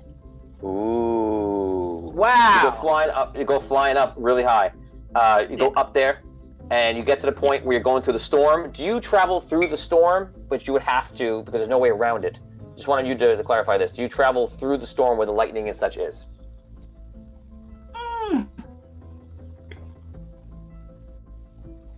Yeah, I travel through the storm. Big balls. Okay. Yeah. Hold on a second. Good choice. Good choice. Excellent. You travel through. You go up. You see the lightning starting to get. You feel. Well, actually, you can't feel anything. You see the lightning around you. It's just like flashing back and forth. You go through, and all of a sudden, you reach a point where you feel like it's a very high parts of the sky. This takes you a long time to fly, very fast and very up high, and you get so high that you feel like that you're reaching like the outskirts of the planet, and above you, something I didn't think would come up in the game ever have to describe yet, but you see that there actually are floating rocks, as if like floating shattered like pieces of land that are actually like orbiting Andaria around, and that's all you see for now. There's tons of them, very big, probably about like a mile big, 10 miles big, 2 miles, and all just like rotating around. They are far above you. Can I see if they're inhabited or not? You'd have to. I can't tell you because you don't see it from there, but I am going to tell you this now. You see where the top of the purple column of light is, and you see it actually coming up. You're looking at it as a downward perspective. You see it actually coming up and just like filtering out everywhere. And all you see, because you're the right person to see this, is you can see it's the necromancer. He's in the light. He is the light. And you can immediately kind of feel his personality and everything, almost like you're connected to him in a sense when you're looking at the light, and you immediately know a few things.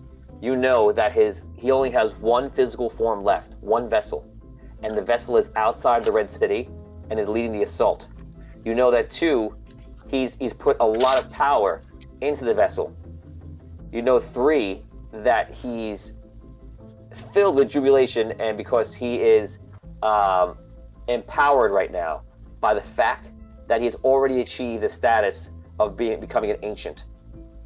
And now while he's kind of past that point of if he could become an ancient now he's like giving power to himself in a vessel form. Like an ancient, a god could come down and become mortal, and it's like an avatar of themselves, and it's only like a representation. He's pretty much doing that now. So he's finishing up the process of becoming an ancient, which the ancients are said to be like around Andaria. Andar is said to be like the sun, and the ancients are to be in the atmosphere around. And he's happy because no one is able to stop him. He's aware that the rod is left unguarded, and after the entire thing is done, he's going to send his minions to after he's done focusing on the Red City, to get the rod, empower his vessel up. If he lost the vessel, then that would stop him from being directly present on Andaria, at least for some time, until he can find another way to get back on. But he's very happy the way it's going. He feels like it's a matter of days to flush out the rest of the survivors of the Red City, and then he plans on pretty much trying to take over all of Andaria for Dragano. He's going to go here, he's going to go to the tree, he's going to destroy the remaining parts of the elves, he's going to go to the Sunken City, and then eventually he's even going to go out to Solst and take over the Archmage's wizards, because he loads the Archmage. He feels like they don't he doesn't feel like the Archmage and the Queen truly appreciate Dragano like he does. So eventually he's going to take over everything. That's his main game plan. You tap all those feelings and all of that from the essence of what you get, because you're so close to him in the high atmosphere. And you could take 100 experience points for finding something that is pretty cool to find. Very nice. Thank you. Nice job. Thank you. Okay. Okay. Eat it, So- Raphael. I'm gonna hold you. I'm gonna hold you right there. Really? Arky, you arrive in the Red City, and you're flying over the Red City right now, and you are seeing that the zombies have already climbed over the walls in most parts. They have most of the city surrounded, and you can see that there are like small bastions, areas of like keeps. There's probably a few keeps around the city, if anyone can remember the map, and people are just like held up in those keeps trying to survive and hold on. You can make your choice to land in one of the outer keeps, or the central keep, which is probably going to be your choice, where you can land on what you assume is where the leadership is. What do you want to do? Scott Weber gave 500 stars. Thank you so much. Lump yells the guard. I'll yell that after when they go. Okay. Okay, yeah, I'll try and get to the central keep. Okay, you go to the central keep. You land on the ground, and finally Sparky jumps out. And he goes, "Oh, I'm so tired of being in that suit." Well, we made it. I look around. Do I see anyone I recognize in the leadership? You land on the ground. You see some. So there are guards up top, all archers, like firing down at the zombies, and they look at you. A lot of them recognize you, and you hear your names being said over them, like they're saying like it's okay, and then they're still firing on. You see the king, actually. King Argon is actually up there.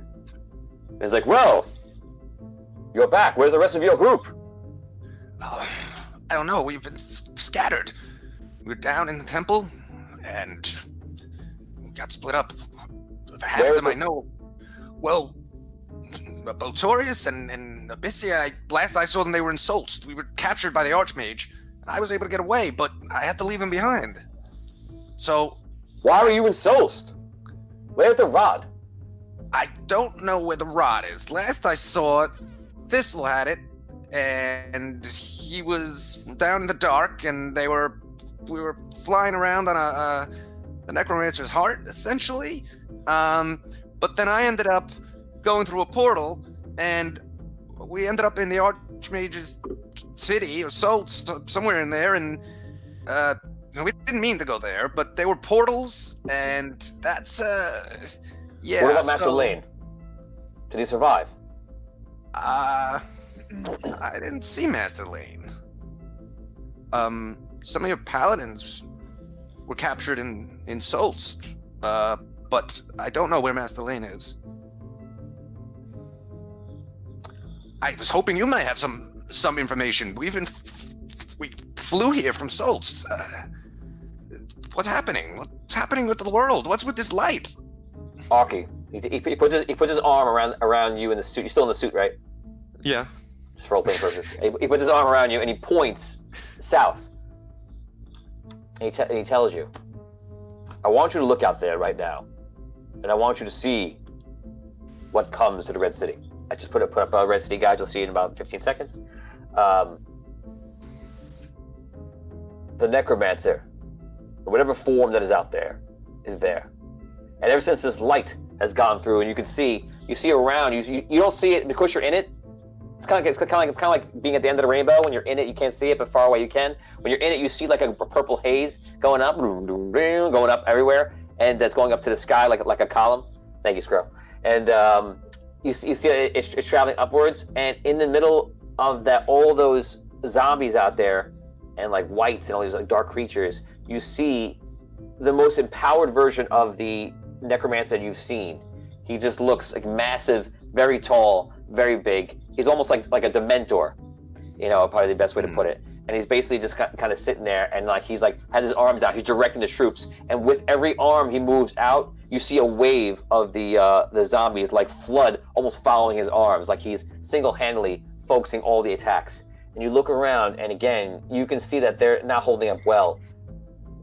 As you're seeing that, he starts to speak again. He goes, every fortress is down to whatever men they have left defending it, and that is it. The women and children are aside of every fortress, as all our emergency details. My even beloved queen is in the fortress to the west. We are separated. I don't feel the Red City will survive this. We can't hold out defensively, but perhaps some sort of assault, a surprise attack right on the Necromancer. What wizards do you have left? Is there something we could do? Everyone we have left is defending the fortresses. I would estimate that we are down to 10,000 soldiers of all types together. Then we must abandon the city. There's no way to abandon it. Wizards. We are surrounded. Look, they're all around us on all sides. Can't your wizards figure out some way? They don't have any ideas. Two Mages has begun to transport women and children out of the city down to Hallenbrand, one of our southern cities. He's doing it every moment. It is the only thing that we can do. If he gets past all the women and children, he will begin to take out the soldiers, the wizards and such, anyone he can take. But until then, all we can do is fend off. We're buying time for the innocent. Yes, I was hoping that you were going to return with good news of the rod. Now I fear we have lost. I fear so. I was hoping by the time I got back here, the rest of them would have arrived, but I guess that's all we can do right now. I'll lend a hand to help your defenses and get all the innocent people out of here. Do you know of any weakness? Are you strong enough to take on the Necromancer yourself? I don't know. We fought him down in the dark. It took 4 of us really, to match him. I don't know. I could try, perhaps distract him, slow him down. It may help your soldiers in their battles against his troops. If you wish me to, I will attack him. You must make the decision. Do whatever you can to help the Red City. Save every person you can, whether it's that way or another way. I will leave it for you to decide. But know that I appreciate your service and your sacrifice to the Red City and to all the people of Andaria. Your mission was a great one, and whatever you accomplished, you are appreciated. Well, maybe I could try and distract them. I'll see what I can do. And so then my plan's going to be to see if I can fly up high and try and take some kind of rifle shots at him from up there, and then kind of maybe zip around a little and take some pot shots at him, see if I can at least distract him for little bits at a time that prevent him from doing whatever he is to direct his forces and encourage them. Okay, we're gonna head over to the group at the Great Tree, the Tree of Autumn Light. Dan, Vin, Tom. Tom, you there? You guys reach the tree. You're around it within probably about, I'd say like 200 feet, very, very close to it. And around the tree, you see something you didn't expect. You see a massive amount of orcs. You see there are 3 orc shaman, and there are about 7 orcs that are like kneeling down near the shaman. And the shaman are putting their filthy orcish hands onto the tree and seem to be saying some words. And then they're taking their hands and putting it on these orcs, that every time they do, the orcs seem to get bigger, more muscular, or more massive. And you see every time that happens, the regular orcs around, the ones that have not been affected by what the shamans are doing, are kind of like, I keep saying the word empowered today, I don't know why. They're kind of excited and empowered. So there are 3 shamans and 7 orcs? 7 of those big orcs, and then there's about 20 or something orcs around them, like the rest of the party. That's all you see right now. And also, don't forget, this whole area has this vinish, like cruel, vile, disgusting, like necromantic nature around in the area. I can't think of any other words to describe it. Role play. Master Lane speaks first, I guess. The sanctity of this place has been befouled.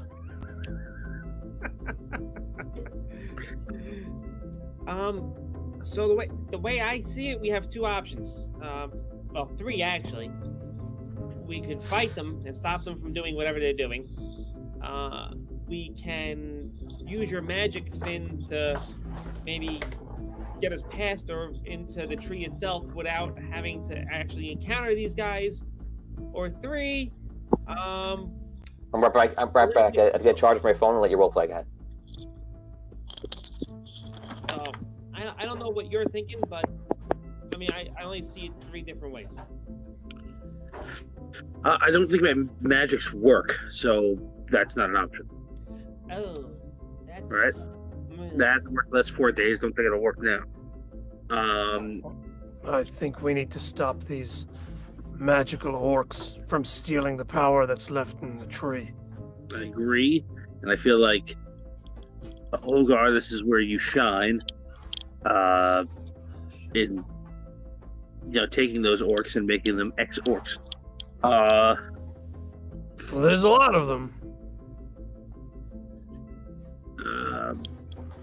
Yeah. I'm gonna see if there's a way that I can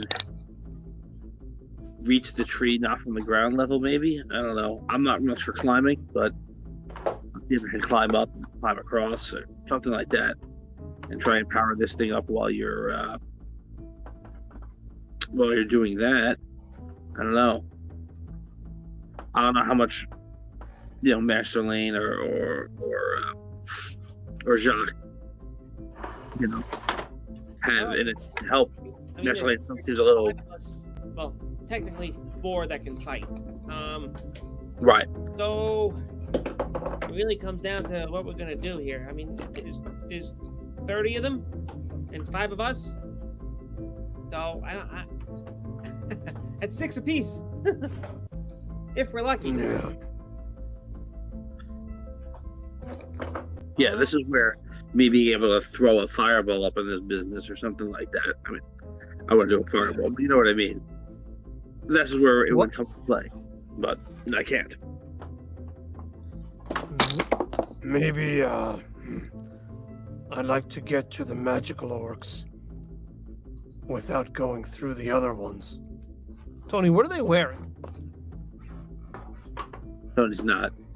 Oh, he can't hear us. He can't hear us. Okay. So there's about 20 regular orcs, 7 super orcs, and 3 shaman orcs. Yes. And I'm assuming the big orcs are between us and the shaman. Yeah, All the orcs are between us and the shamans. Well, yes, I think that's exactly it. I think the shaman are near the tree, and everything's around them. Okay. He's coming back, quick. No. Okay, what back. If you want, maybe if you guys distract them, I can get to the shamans. That's a You good think- idea. You think you're going to be able to sneak up on 3 orcish shaman without any of them noticing you? I don't know. That I hope maybe. I mean, I'm small enough to get past them, so I mean, if you guys have them, distracted up front, I mean, who's really looking for a halfling in this mess? Who really thinks there's gonna be a halfling here? We're in the middle of nowhere, in the middle of a dead forest, in the middle of this. Easy. It's my hometown. I All right. get it, but it's All right, it's easy with the dead nowhere kind of thing. But just be careful. The ground underneath is alive, right, and can reach up and get you. well, Remember the last time we read through things like this? oh yes, but we know what that looks like. So I hope to be able to traverse this without having to encounter that. We've been living in the fire swamps for quite some time now, and we're aware of all the dangers. So, The rats are the rodents of usual size? I don't think they exist. You know, it wasn't until I was an adult that I realized that he sees them. Yeah, twice right, exactly. that he's trying to make her feel better, but he actually has already noticed them, and that changes the whole tenor of that scene. Anyway, Tony, Jacques, Master Lane, are they still out of it? Do they feel like they can participate in any kind of combat right now? Oh, absolutely. It's been 5 days, and you see every day they've both been gaining strength and coming back more and more, and they both seem very good. All right, so do they have weapons? Oh, I'm sorry, I didn't hear you. Do they have weapons? Yeah, Jacques has his swords, and Master Lane has his mitts. Oh, sorry, the monk. Okay, good. One last question, Tony, in regards to the layout of the area. Is there a tree that I feel I could climb, that I could climb and then extend on a branch to touch this great tree? Like, you know, go up 20 feet and over rather than through orcs. If you... Oh, can you climb? Can you fly or climb? Is that what you're asking? Like, no, just actually climb a tree and then try and, like, climb over. Like, how tightly knit this forest? Okay, that I could, like, so imagine that there is a ring of growth that is probably within about 40, 45 feet around the tree. You could climb those trees and try to carefully go across on the branches, which would be a little risky. No, this is like, no, not me. I'm trying to picture myself doing that, and it's not happening. And I don't think it's happening for this guy either. He's somehow less physically active. All right. Okay. Fighters, it's up to you. I still don't feel like I can have any of my magic has been useful these last few days. So I don't know how much I can help. And in fact, I'm a hindrance because all I am is somebody who can get killed. Let's start fighting. Wait, so what are we gonna do? We're gonna run in and attack this whole little clan of orcs? I think the plan is attack them. Just engage them. I mean, well, you're gonna have to attack them, but defensively. It sounds like you're just using more clever words than attack and saying that is now okay. Let me ask you this, Tony. Is there a place with the necromantic tentacle vines coming up out of the ground? Is there a place that creates a natural bottleneck there where the orcs are? When you look around, you see that there is one way in and one way out of the area.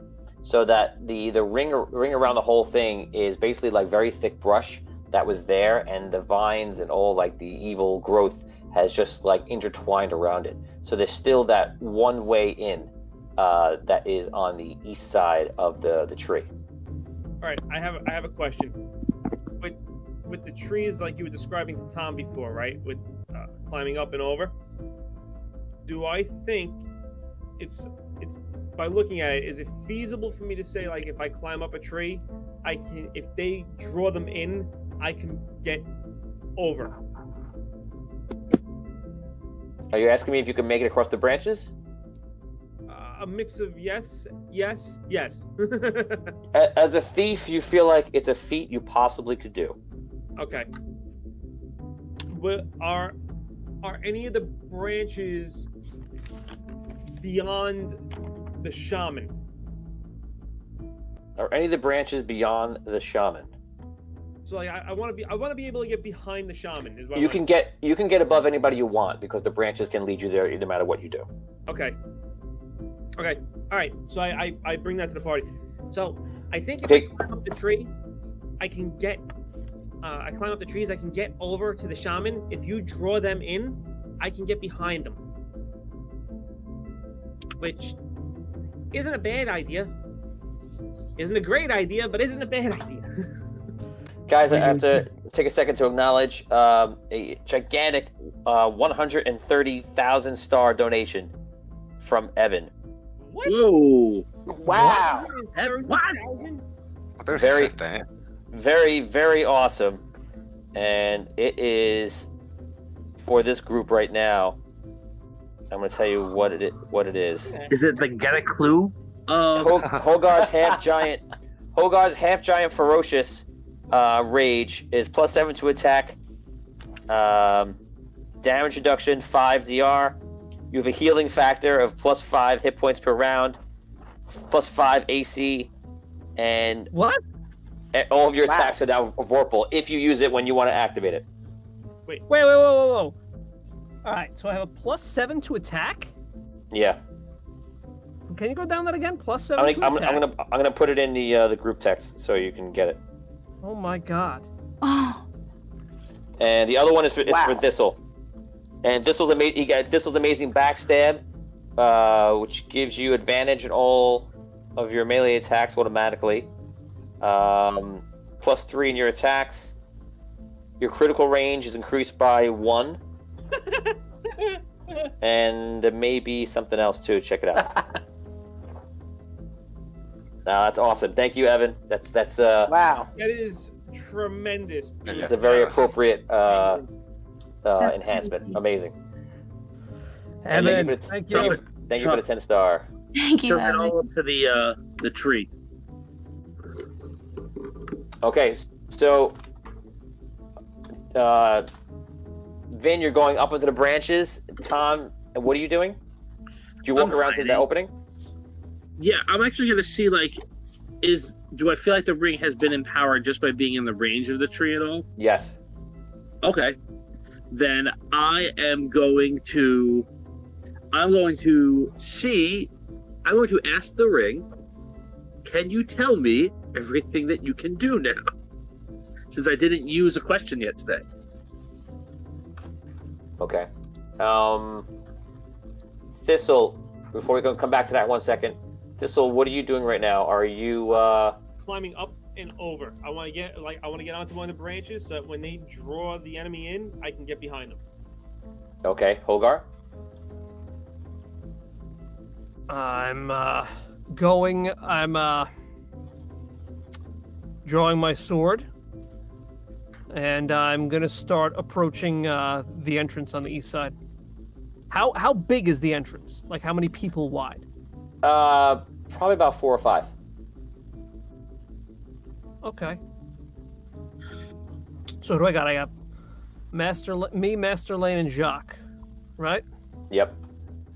Okay, so I tell them, okay, when we draw them out, let's draw them to the entrance so that they can't all surround us. Maybe only 3 or 4 of them can attack us at once. Okay? It sounds good to me. I'm a formidable fighter. Excellent.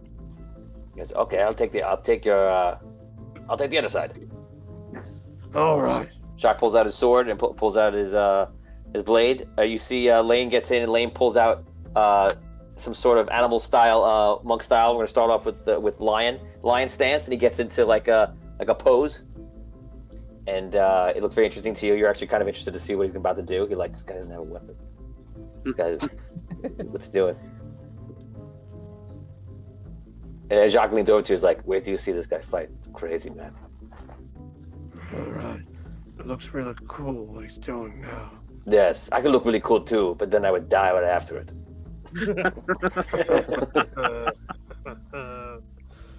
Okay, I so you pop on guys. my goggles. Okay, your goggles, of course. We're now. Tom, you asked about the Ring of Indaria. So the Ring of Indaria, when it's souped up, when it's powered, you have the ability to ask a detailed question, as you just did, to take a beast form, speak with animals, to receive protection, which basically will pull the wildlife and basically all of nature as your ally. I don't know if that was in there. I gotta check.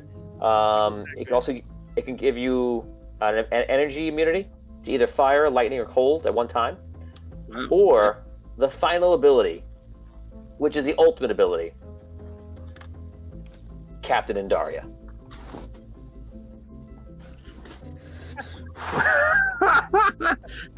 So, can I ask, is it Captain Indaria, like this captain behind me here? I don't know if you can see that guy. Or is it Captain Indaria, like, by your powers combined? Which one do you think it is? I think it's the latter. I feel like I'm more, you know, I turn blue and it'd be awesome. Yes. That's but as Evan asked, it's going to be the Don Cheadle version. Love it. Somebody put the Don Cheadle version of Captain Planet into the chat, please, so everybody can enjoy. Yes, so that's all I can tell you. Okay. All right. You have to say the thing. The thing? Floor Hicks goes, Care Bear, stare. No, not that one. Close. Wrong show. Let's do the 5 elements. I think I can do them. Earth, fire, wind, water, heart. The water just rushes, water. He said it in the cartoon. Water. It's New York. It's New York, Captain Planet. Captain New York. Hey, say it. I summoned bagel, hot dog, I mean, come on. pretzel, Captain America was from salami, Think of an accent. Hot dog and mustard. calamari. I summoned that guy. Ayo. You gotta use good water when you make coffee, so I can have it with my bagels. You know. It's all about the water. Bagel. Pizza, the crust, it's all the water. This is It's all about that water. On Google, the number one question is, how do you summon Captain Planet? Someone asked that. Wait, that's the number one question on all of Google today? It's all of Google. If people aren't wondering about stimulus, about coronavirus, you know what? Forget stimulus for a second. Can everyone just hold up? How do we summon Captain Planet at a time like this? It's Earth Day today. Right, Earth Day. Oh, is it really? Yeah. Captain Planet. No! Earth Day! No! You're summoning Captain Indaria on Earth Day! What? Bravo! What are the odds? I did not even think of that. That's amazing. Wow. Tom, Tom, miracle. It's an Earth Day miracle. For Earth Day, for the honor of Earth Day, I'm gonna give you the last ability that was not given to you on the Ring of Pandaria, which is all of nature and the woodland creatures and beasts will help you. Wow. You down there, Captain Planet. What day is today? It's Earth Day, sir. Earth Day, sir. Go to the market and buy the finest earth. Go to the market and recycle your cans. Oh my god. Oh my god, it's amazing. Recycle all your cans and boxes. Recycle them. Okay, so you guys are the three of you, Jacques, Holgar, and Master Lane, go into the choke point. Tom is Captain Andaring, and just saying the words. And Tom, you see all this light, different colors start to like overwhelm you, and your whole body becomes look almost like a living like tree. You look like you're made of like bark and like dirt, plants, and like that. You almost look like a druid, like a super druid. And you immediately can fly, and you can pull. You see the whole forest as your resource. That's the only thing I'll tell you. You feel like you can feel all the animals in the forest, the woodland beings, and everything, and you feel like you're reminded of how this ring is made for an avatar druid, and it apparently has accepted you being next to the tree, and you become more powerful than you've ever felt before. Thistle, you're climbing up on the tree branches, and you're climbing over to the side amongst everybody else.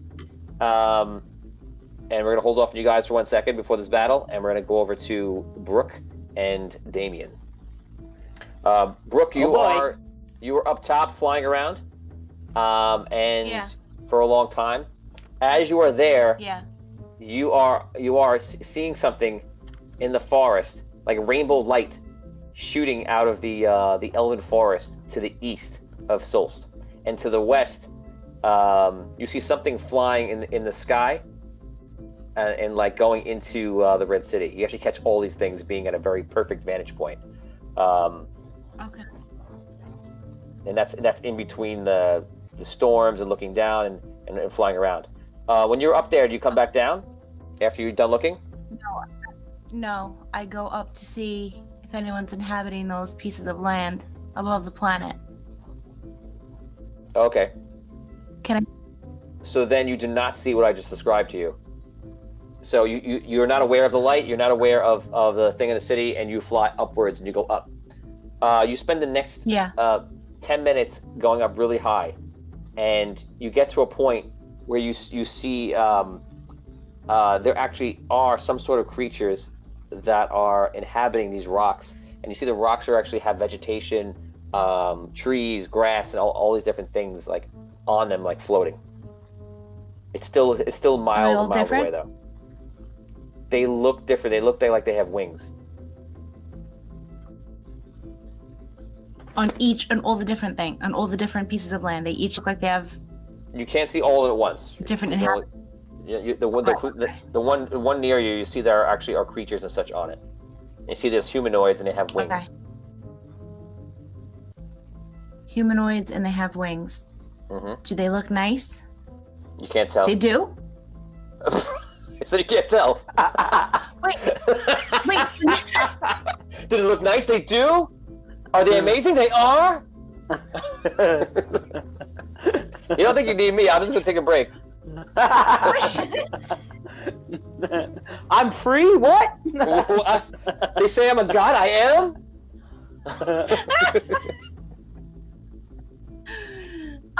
When I just flick the necromancer off of his perch? Okay. So, but can I see like any light coming off of them, or? You do see a stronger light on the average amongst all of them. Yeah. Do they There's something look more like... than a regular humanoid. Okay, they're humanoids. Do they look like monstery creatures, or? No, they look They look like when you get closer and closer, they look like they could be part elf and like part something else. They look like the best to your knowledge, like an elf with wings. Okay. So, can I go and try to speak to them or no? You can try to do anything you want. Okay, yeah. I try to go and find out who they are. Okay, you fly up there. It's gonna take you a lot more time to get up there. Okay. Damien, you are sitting in the cell. You're sitting there with Lump and with Raphael. And Brooke's dead body. Yep.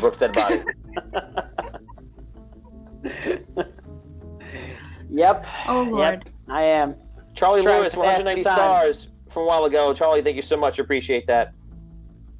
Thank you, Charlie. And let's see. Lump goes up to Lump yells for a guard. He goes, "Guard! My friend Odysseus dead!" He comes over to you. He comes over to you, Botorius, and he whispers to you, and he goes, "Maybe if she comes back, at least her body is out of the cell when she returns." Oh, yeah, but I don't know if that's a good idea. What are they gonna do with the body if they take it away from here? This is not good. Don't You should worry. have told them that she was just sleeping or something. Me cast. It works spell. Oh, I don't like this idea, man. Me no man. I know, Lump. I know. Sweet, innocent Lump. All right, well, maybe they'll just ignore you. He calls to the guards to see if they come. He does get a guard. Hold on. One guard. A wizard walks into the room. He says, "What is this all about?" Nothing. My friend here, he's just hangry. That's all. He's so big. If he doesn't get enough food, he gets like. Looks around the area. And he's like, "What's wrong with her?" Oh, she's all right. She's just sleeping.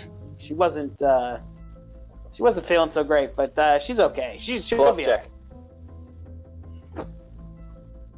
okay. What do I add to that? Charisma. Oh, good. Oh. I got a 2. 2. Yeah. Nice knowing you, Brooke. She's fine. See, She's It fine. appears your friend has cast some sort of magic. How is this possible? I don't know. I don't know anything about magic. You see him walk out of the cell area very quickly. And that's it. Going back over to This Rob. can't be good. All right, Rob, sorry. what are you doing right now? Okay. So, yeah, I said I was flying around. I mean, I want to get a little closer to where the necromancer is. First off, does anyone... Well, I'll start flying over to him and see if anyone's noticing me. Okay, Sparky jumps right back on top of you before you do. He goes, "Okay, here we go." You guys fly up. Take off. You fly up. You're flying over where the necromancer is, and you see it. He's probably like 12 feet tall, and he's just like half shadow and half of like this black tattered cloth. And you see every time he just points something, you see like a bit of like light comes out of his hand, and he's just directing all the troops as if they're like a part of his limbs. You look back, and you see, you know, it's all coordinated with what he's doing with his hands to the troops moving, to the zombies moving. As you get closer to him, you kind of hear his voice. First, it sounds like dark whispers in the air, and then you start to hear it directed to you. Ah, hero of the rod. Where is your body? Lost. Only you, the man of metal, with a small child inside of it. Come closer. Join my army. Small child? Small child? All right, I fly into rifle range and take a shot at him. I am a gnome. And Yeah, me too. I'm a gnome also. that's right, Sparky. All right, I fire. Okay. These are not any special bullets, right? They're regular bullets. Well, these are my new bullets since my level up that they Oh, they act as magical. Yes, that's very helpful. They have there. They're not there. They act as a magic weapon. Tom, I found his weakness. Bullets. Bullets. Who would have thought? The thing that the whole time. I saw you smile, and I thought maybe you were thinking that. 1,000 stars from Scott Weber. Sparky says to Arky. I'm gonna say it right now. Sparky says to Arky. We can overload the suit and I can supercharge it. If we attack and we are losing the fight, but that's a one-way ticket, Arky. But we might save Andaria. Remember when you made that speech, you said, we would defeat the Necromancer at all costs. At all costs, Arky. Yeah, I remember all costs. Yeah, well, okay, we'll see how the shooting at him goes. But, okay. Okay, take a shot. We'll do it, Sparky, if we have I to. wish you could see the message I just sent Rob in Facebook. I just rolled a 19. 19 is what you achieved or rolled? Final roll. Okay, so that's a miss. You fire. You see him just look up at you. It's like very sinister. So like, he looks over to your direction. You see him like wave his hand, and you see the zombies immediately start climbing on each other and making like a tower to your position. Oh my god. Okay. It's not bad. Oh. You can take one more round of action before you die. Okay, so I'll use my movement to try and fly away from where they're starting to form the tower. Okay. You'll have to fly outside of shooting range. Fly out of shooting range. So they're like right up next to him, kind of forming the kind of like. They're fast doing it, like. There's literally like a million zombies just like piling on each other real quickly. So they're not fast enough to reach you this round, but they're probably halfway there by the end of the round. Okay, it's not bad, Sparky. We're distracting them. Let's keep trying this. So yeah, I'll use my movement range to like zip away to the other side, out of gun range, and just to see how they react. Okay. You move out of the range. They seem to kind of like move over like a wave, like back down, and you see like they're trying to do the same thing to get you. If you're staying too high, they don't get too much higher. They can't. If you're staying out of range completely. Yeah, I'm gonna stay out of I fly a bit away and up from the necromancer just to see. Yeah, are they gonna keep like trying to get at me, or are they gonna ignore me? Okay, so far away. You see the necromancer. You see all of a sudden they stop going down since you're out of the range. You see the necromancer all of a sudden just goes, starts flying up. Into the sky, and like lightning goes like flying at you faster than you can react. 23. Is that an attack on you? Is that a hit on you? A 23 does hit. Okay, you see him like come at you faster, and you see like the only thing you catch is his arm turns into like a giant blade about like 6 feet wide, and goes and it goes darting through you. 6, 12, 36 damage. The suit gets a big break in the side of it. You are alone, gnome. You are by yourself. Before, you faced a lesser version of myself, and you had more of your allies with you. Now you face me as the power of an ancient versus you, trapped in your mental contraption. Perfect. Some die under the ground. You will die in the air, forgotten. You hear that in your head as he flies by, and you see him looping around for another pass. Rob, you go. Yep, I know. All right.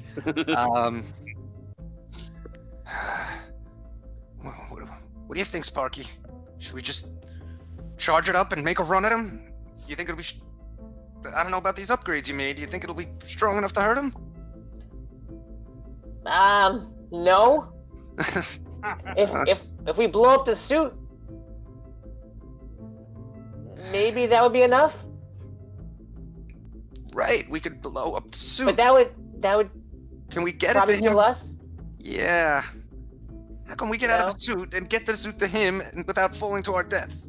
Ask him to put the suit on. Ask him to put the suit on? I don't think Yeah. No? No. Yes? No? I don't know if he'd be interested. But I don't know. Another shot like that and He's coming out for another pass. We only have a couple seconds. I got nothing. I'm gonna shoot lightning, maybe. That's all I got. Let's, Okay, is there time for me to fly to the ground? Okay, Sparky, do you think we could rig it? If we fly to the ground, eject out of the suit, charge it up till it gets ready to explode, and point it straight at him. Wait, we can blow the suit, and you can use the hatch in the back. Hatch, right? But then, there's the fall to worry about, but we only have seconds left, so it's better than nothing. Doesn't the escape hatch have a parachute or something? That's a great idea. Oh, we'll fix that later. For the future. My third suit will have one. You have seconds left. He's coming at you. Okay. You need to do something. Let's do it. Charge it up, Sparky. We're going in. Okay. You go in. You boost it. You already have his charge thing, and you see him going. There's everything I got. And the suit starts powering up like crazy. We're gonna make you roll an intelligence check. Oh my god. And you're gonna have to roll the intelligence check to get out of the suit before. So if you go too early, it won't do damage to him. If you go too late, you'll die. Right. Okay. Okay. So it's not gonna be. You're a pretty smart guy. It's not too hard to figure it out. I'm gonna make it a 13. Okay. So, yeah, if you roll really low, it's too late. If you roll within 5 of that number, it'll just do it too early. Okay. Here we go. Let's ditch this, Sparky. Oh. An 8. So that's within 5. So that means that you would have done it too early. So, all right. Are you My gonna- nervousness. I ditched. Okay. Oh, the reroll. Thank you. Okay, another reroll. Next in the future, now I'm just gonna count down 5 seconds and give you the 5 seconds to do a reroll, and then it's gonna be over. Okay, guys, remember you got to remind me of rerolls. Tony's not gonna do it anymore. Oh my god. Okay. What are you doing? Reroll. Reroll. Are we allowed to remind you of reroll? You can. I won't forget again. That was a 7. I was yelling reroll it. My mic was muted. Okay, well, that was a 7. So no. That one will kill me. I believe I'm allowed to use one more reroll. Oh my god, Rob, do you want to save this? Do you want Rob, to? are you using a different die, I hope? Oh my god. I've got one more reroll. I mean, I guess I have to use that one because this one needs some dead. Wait, how many shares do we have? How many shares do we have in stream? Oh. Oh my god. Oh my god. Are any pluses? Someone let me know how many shares we have. It You can doesn't see look it. like enough. No. Nope. Not enough. Oh my god. Okay, guys. This is the final roll. Perhaps quite literally. Here we go. 22. Whoa. Jeez Louise. Oh my god. Oh my lord. All I'm thinking is like, wow, this is it. This is how Sparky dies. It's kind of a fitting ending too. Sparky dies, he says. Yeah, Sparky. Forget about Arky. Oh, no. Who cares about Arky? Sparky? Did you hear We Sparky? almost lost Sparky. Sparky and his friend died. Scott Weber gives 1,000 stars. One more reroll for Arky and Sparky. Thank you. Very nice. Okay, so Rob, you go to pull out, and you feel Sparky's hand. It's like, no, not yet. You go to again. No, not yet. Okay. And then you're doing it, and you play it for the first time, and Sparky grabs onto your shoulders on the suit, and then you go out the hatch. He grabs onto you, and the both of you fall out into the sky, falling down, and the suit impacts with him, and with all the charge of energy put into it, goes flying outwards. Roll 1d100.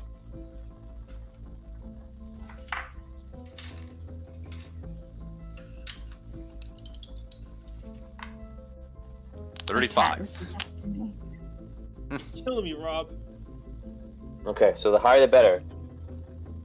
Higher the better. Okay, 35, not that high. Reroll.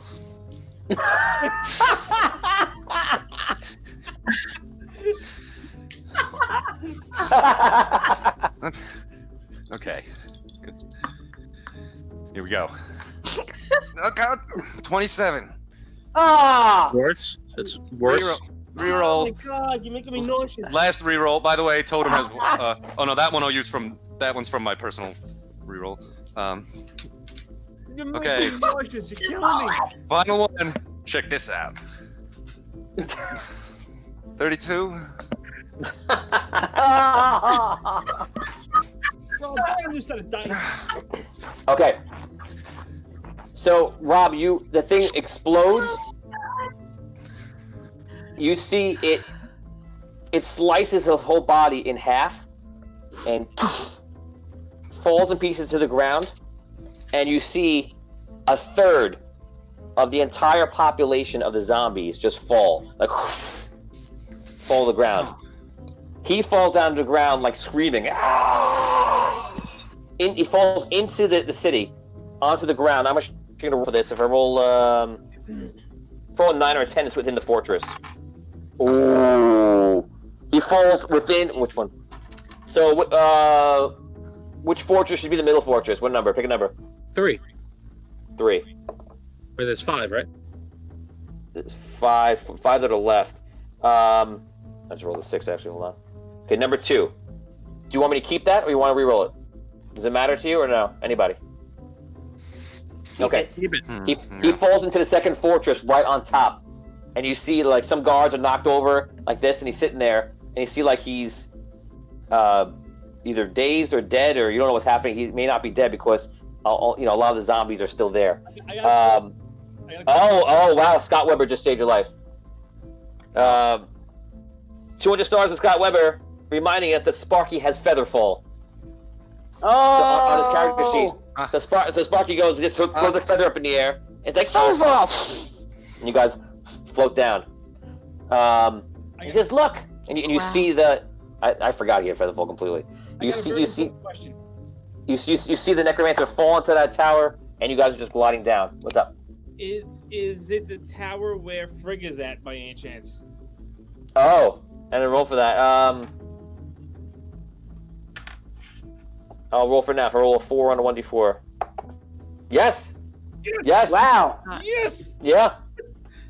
Wow. Yes! Okay, we're gonna go back over to the group in the by the tree, and the battle commences. We're gonna do a couple rounds right there. Hogar, you can make your attack. You see, you guys present. Do you say anything cool when you come out and reveal yourselves, or do you do something else? Hogar, oh no, damn, we can't hear you. Damn, we can't hear you. Reconnect, dude. Just reconnect. Tom, I'll let you go first. Thistle, you go first because Tom's is a little bit bigger. I'm sneaking across the branch until they pull them in, and then when they pull them in, then I act. Okay, so you sneak up top. Give me a stealth check, and you're trying. It's a little tricky. I would say give me an 18. All right, that should be easy enough. A 22. 22. Okay, you sneak up top. You don't drop in any leaves or anywhere. You get above. You're above a shaman, or you're above one of the like heavy brute guys. My objective is the shamans. Okay. Lauren Hicks says about Arky, he lived. Okay. I'm just thinking of Christian Slater in Robin Hood, Prince of Thieves.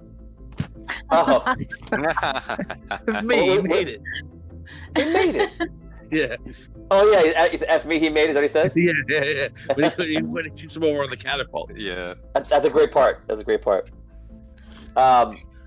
Okay, so Tom, you start flashing light. It's brilliant and distracting until the orcs, everyone's looking at you, trying to get a glimpse. The shamans stop what they're doing, and you just feel all this power rushing through you. Tom, what is the first action that you do with all this power? I want to see if. Honestly, the first thing I'm going to do is just see if I can call the forest animals to just kill these orcs. So okay. You reach out to all animals. You immediately feel like a Cerebro type connection to them, and you just kind of like grasp your hands and like pull them in, and you see all the you feel them all like coming into position within the next round or two. Those start coming in. Okay. Hogar, are you there? Can I hear you, Dan? Any better? Is this better? Yeah. There you go. Hey. Hogar, what do you do? Yay. Jacques and Master Lane followed your lead. Okay. I walk up to the entrance. I take take out my sword. I take out my shield. I bang my sword on my shield, and I say, "Come on, orcs! The Blackwater Bandits are here for you!" They immediately look, "Ah!" They start rushing forward, not knowing who the hell you are or what you're doing. They run in. You can take your first attack, and they start coming in. Go for it. All right. So there's I'm gonna just put all my attacks on the one guy right in front of me. Okay. It's the first guys in are not the brutes. They're like regular orcs. Just so you know. Okay. So I rolled a 1 on my first roll. Oh no. Okay. I'll use my only reroll though. Okay. I used it. I got it. Got it. That's my only reroll. Okay. First attack. Okay, that's 29. Different. That is a hit. Okay. Did you didn't activate that thing, the ability yet that you got, right? The enhancement? Yeah, of course I did. Oh, you're activating it. Okay. Okay, so regular orc, you're not even gonna have to roll. You just slice him in half. You hit. It's a with the enhancement and with your goggles and everything else. It's ridiculous. So how many attacks do you get? 3 attacks. Okay, so 3. The guys are running. All the orcs start running up to you guys. Jacques takes out his blades and goes, just starts fighting them off. And you see Master Lane. I'm gonna roll for him. Yo, and Master Lane comes in, moves his hands. He takes him on orc. He pushes him to the side, like wraps him around, like throws him to the ground, elbows another orc into the head, and then reaches his palm and like a grasp into the other orc and rips out his heart. Oh my god! That's how powerful. How powerful was it, Tony? It was so powerful. It knocked over my whole setup. So powerful. Oh, That's how man. powerful. That's how powerful it was. Hey, that's my answer. It was so high. How high was it? It was so high you just couldn't see it. Can't see. It's not gonna hold. Okay, Dan, roll for the other 2 attacks. Okay. 36. And I'm just so you know, I'm with these super power-ups, I'm adding 19 to every roll. It's amazing. And my last attack is a 31. 31. Okay, so you go, you stab your sword down the guy in like an angled slash, and you cut through his body. The next guy comes up. You take the sword and you slam it into his face and through him. And then the last one, you do the same thing and cut across the chest. You dispatch them quickly and easily. Shock stabs the guy, slashes the guy in the throat, takes a dagger, hits a guy in the face, and you guys are just murdering people, murdering orcs left and right. It's literally like a dicing machine every time they run up to you for the first round. Thistle, that started. Are you doing anything? Can I reach one of the shaman? Yes, absolutely. You can drop in on one if you want. So I drop in on one of the shaman. Go for it. Do I make my full attack or just one attack? You have to. You can do your full attack. All right. Because you're waiting, you drop it in. So the shaman are actually all together. So you can do a very lethal attack here if you execute it correctly. 20. Wait, hold on. 22. Hit. 27. And a 22. Okay, so you drop in on the first shaman with the blade, and go for a backstab. Literally drop in and insert the blade right into the back of his neck, and roll for damage for that.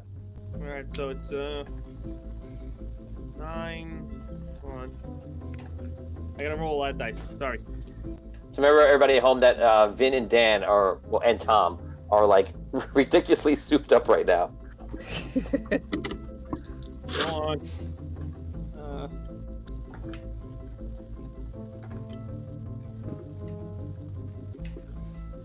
All right, so Jesus Christ, 26, 30, 35 on the first attack. Okay. 10 on the second attack, and then the third attack is. Oh, sorry.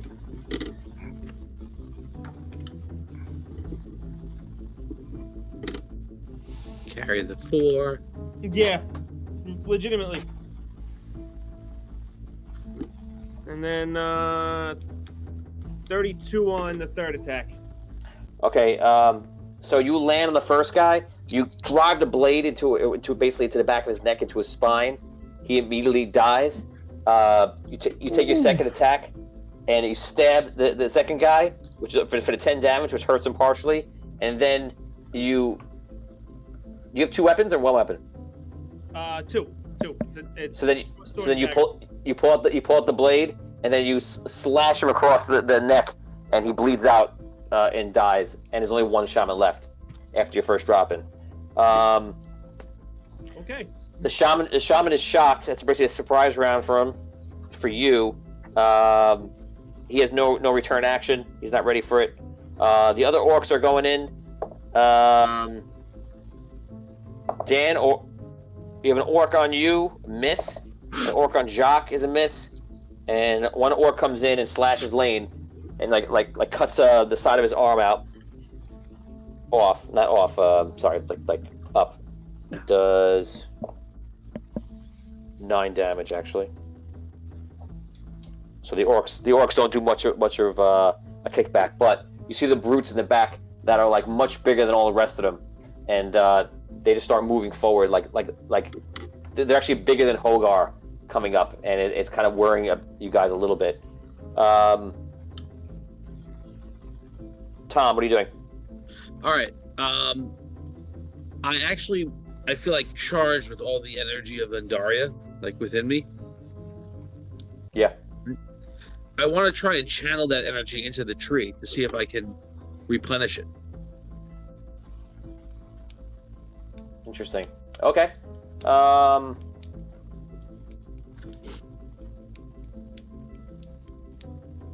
Roll a wisdom check. Okay.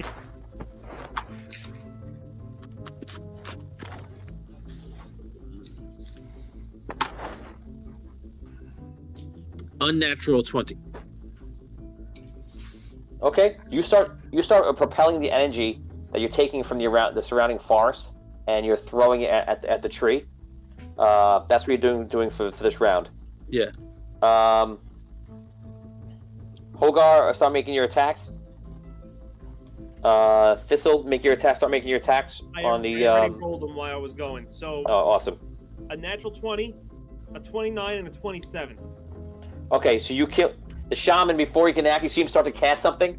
He throws some kind of spell component in the air and starts to cast like a hex on you, and you just stab him in the face. You see the brutes turn around. It was and the brutes, by the way. Jesus.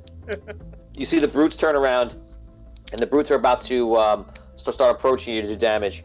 And you can put your 2 attacks on one brute. There aren't any others that are close. So a 29 and a 27. Do those hit? Yeah, those are both hits. So you stab it. You stab the 2 blades into the brute. You can tell you hurt him, but you can see in his eyes, it's almost like he's so powered up that he barely flinches from the pain. You can deal your damage. He's on PCP, Vin. Yeah, really. Holgar, how are you doing damage? What's your attacks?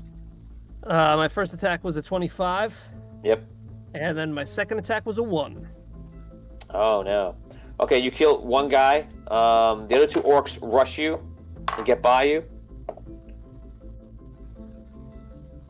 30 damage, Tony. 30 damage, got it. So you stab that brute. He doesn't show much of a reaction, but you can tell like you're doing something to him. Dan, what's your arm class? 23. Okay, you have 1 hit on you. 7 damage. Okay. 1,000 stars coming in for some reroll for whoever needs it. I don't know who it's from yet. Oh, from Ani. From Oni. Thank you so much, man. Yeah, Appreciate Thank that. you, Ani. There it is. Don Cheadle's tree in the chat. Amazing. If you look at the chat, you'll see it's Don Cheadle's Captain Planet. That's Tom right now. Jackie Scholl, if I don't see Captain Planet in your memes without context, I'm going to be very upset. Okay. So, yeah, you get that 1 attack on you. I don't know if that means much to you, Dan, because you have so much DR right now. No, it does nothing to me. I laugh at his attack. Jacques attacks for a natural 20. Yeah. And a 17. 5 hit points miss. this round, too. Master Lane rolls an 18 and a natural 20. So Master Lane, all 3 of you are just cleaning up. It looks like the scene of Lord of the Rings when they're walking to Théoden's throne when he's like imprisoned by Wormtongue, and they're just beating up guys walking forward. You guys are just cutting people down left and right. The shamans are dead on the other side within the first 6 seconds of combat. The three guys there, you guys kill about 8 guys. So literally almost half of the orcs are dead. And you hear in the distance the rumbling sound of animals like stampeding in. And in the air, you see Tom just shooting rainbow light into the tree in the center. Brooke, you're up and you're going to the top. It takes you a long time. You're synced out of time with this battle right now.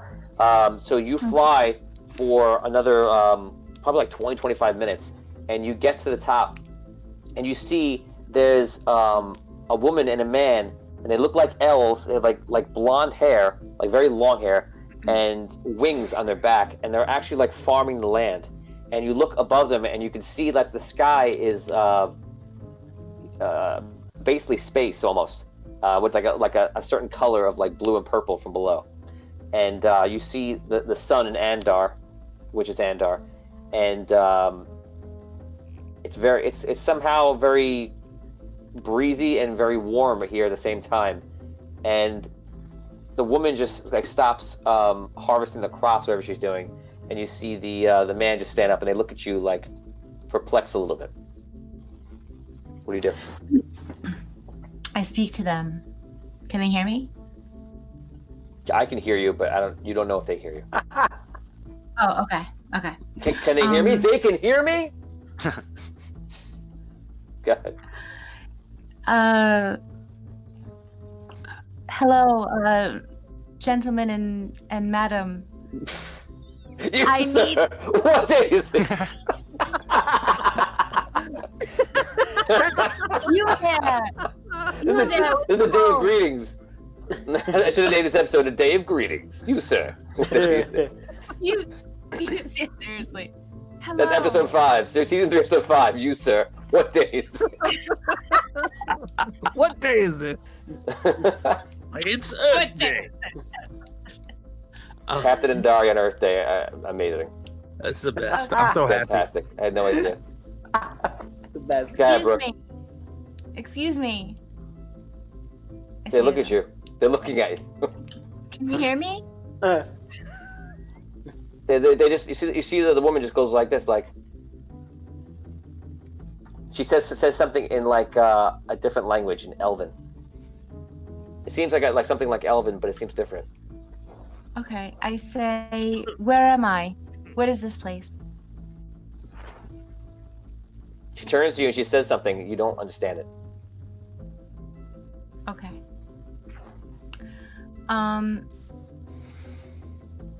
I tell her that the planet Vandaria is in trouble.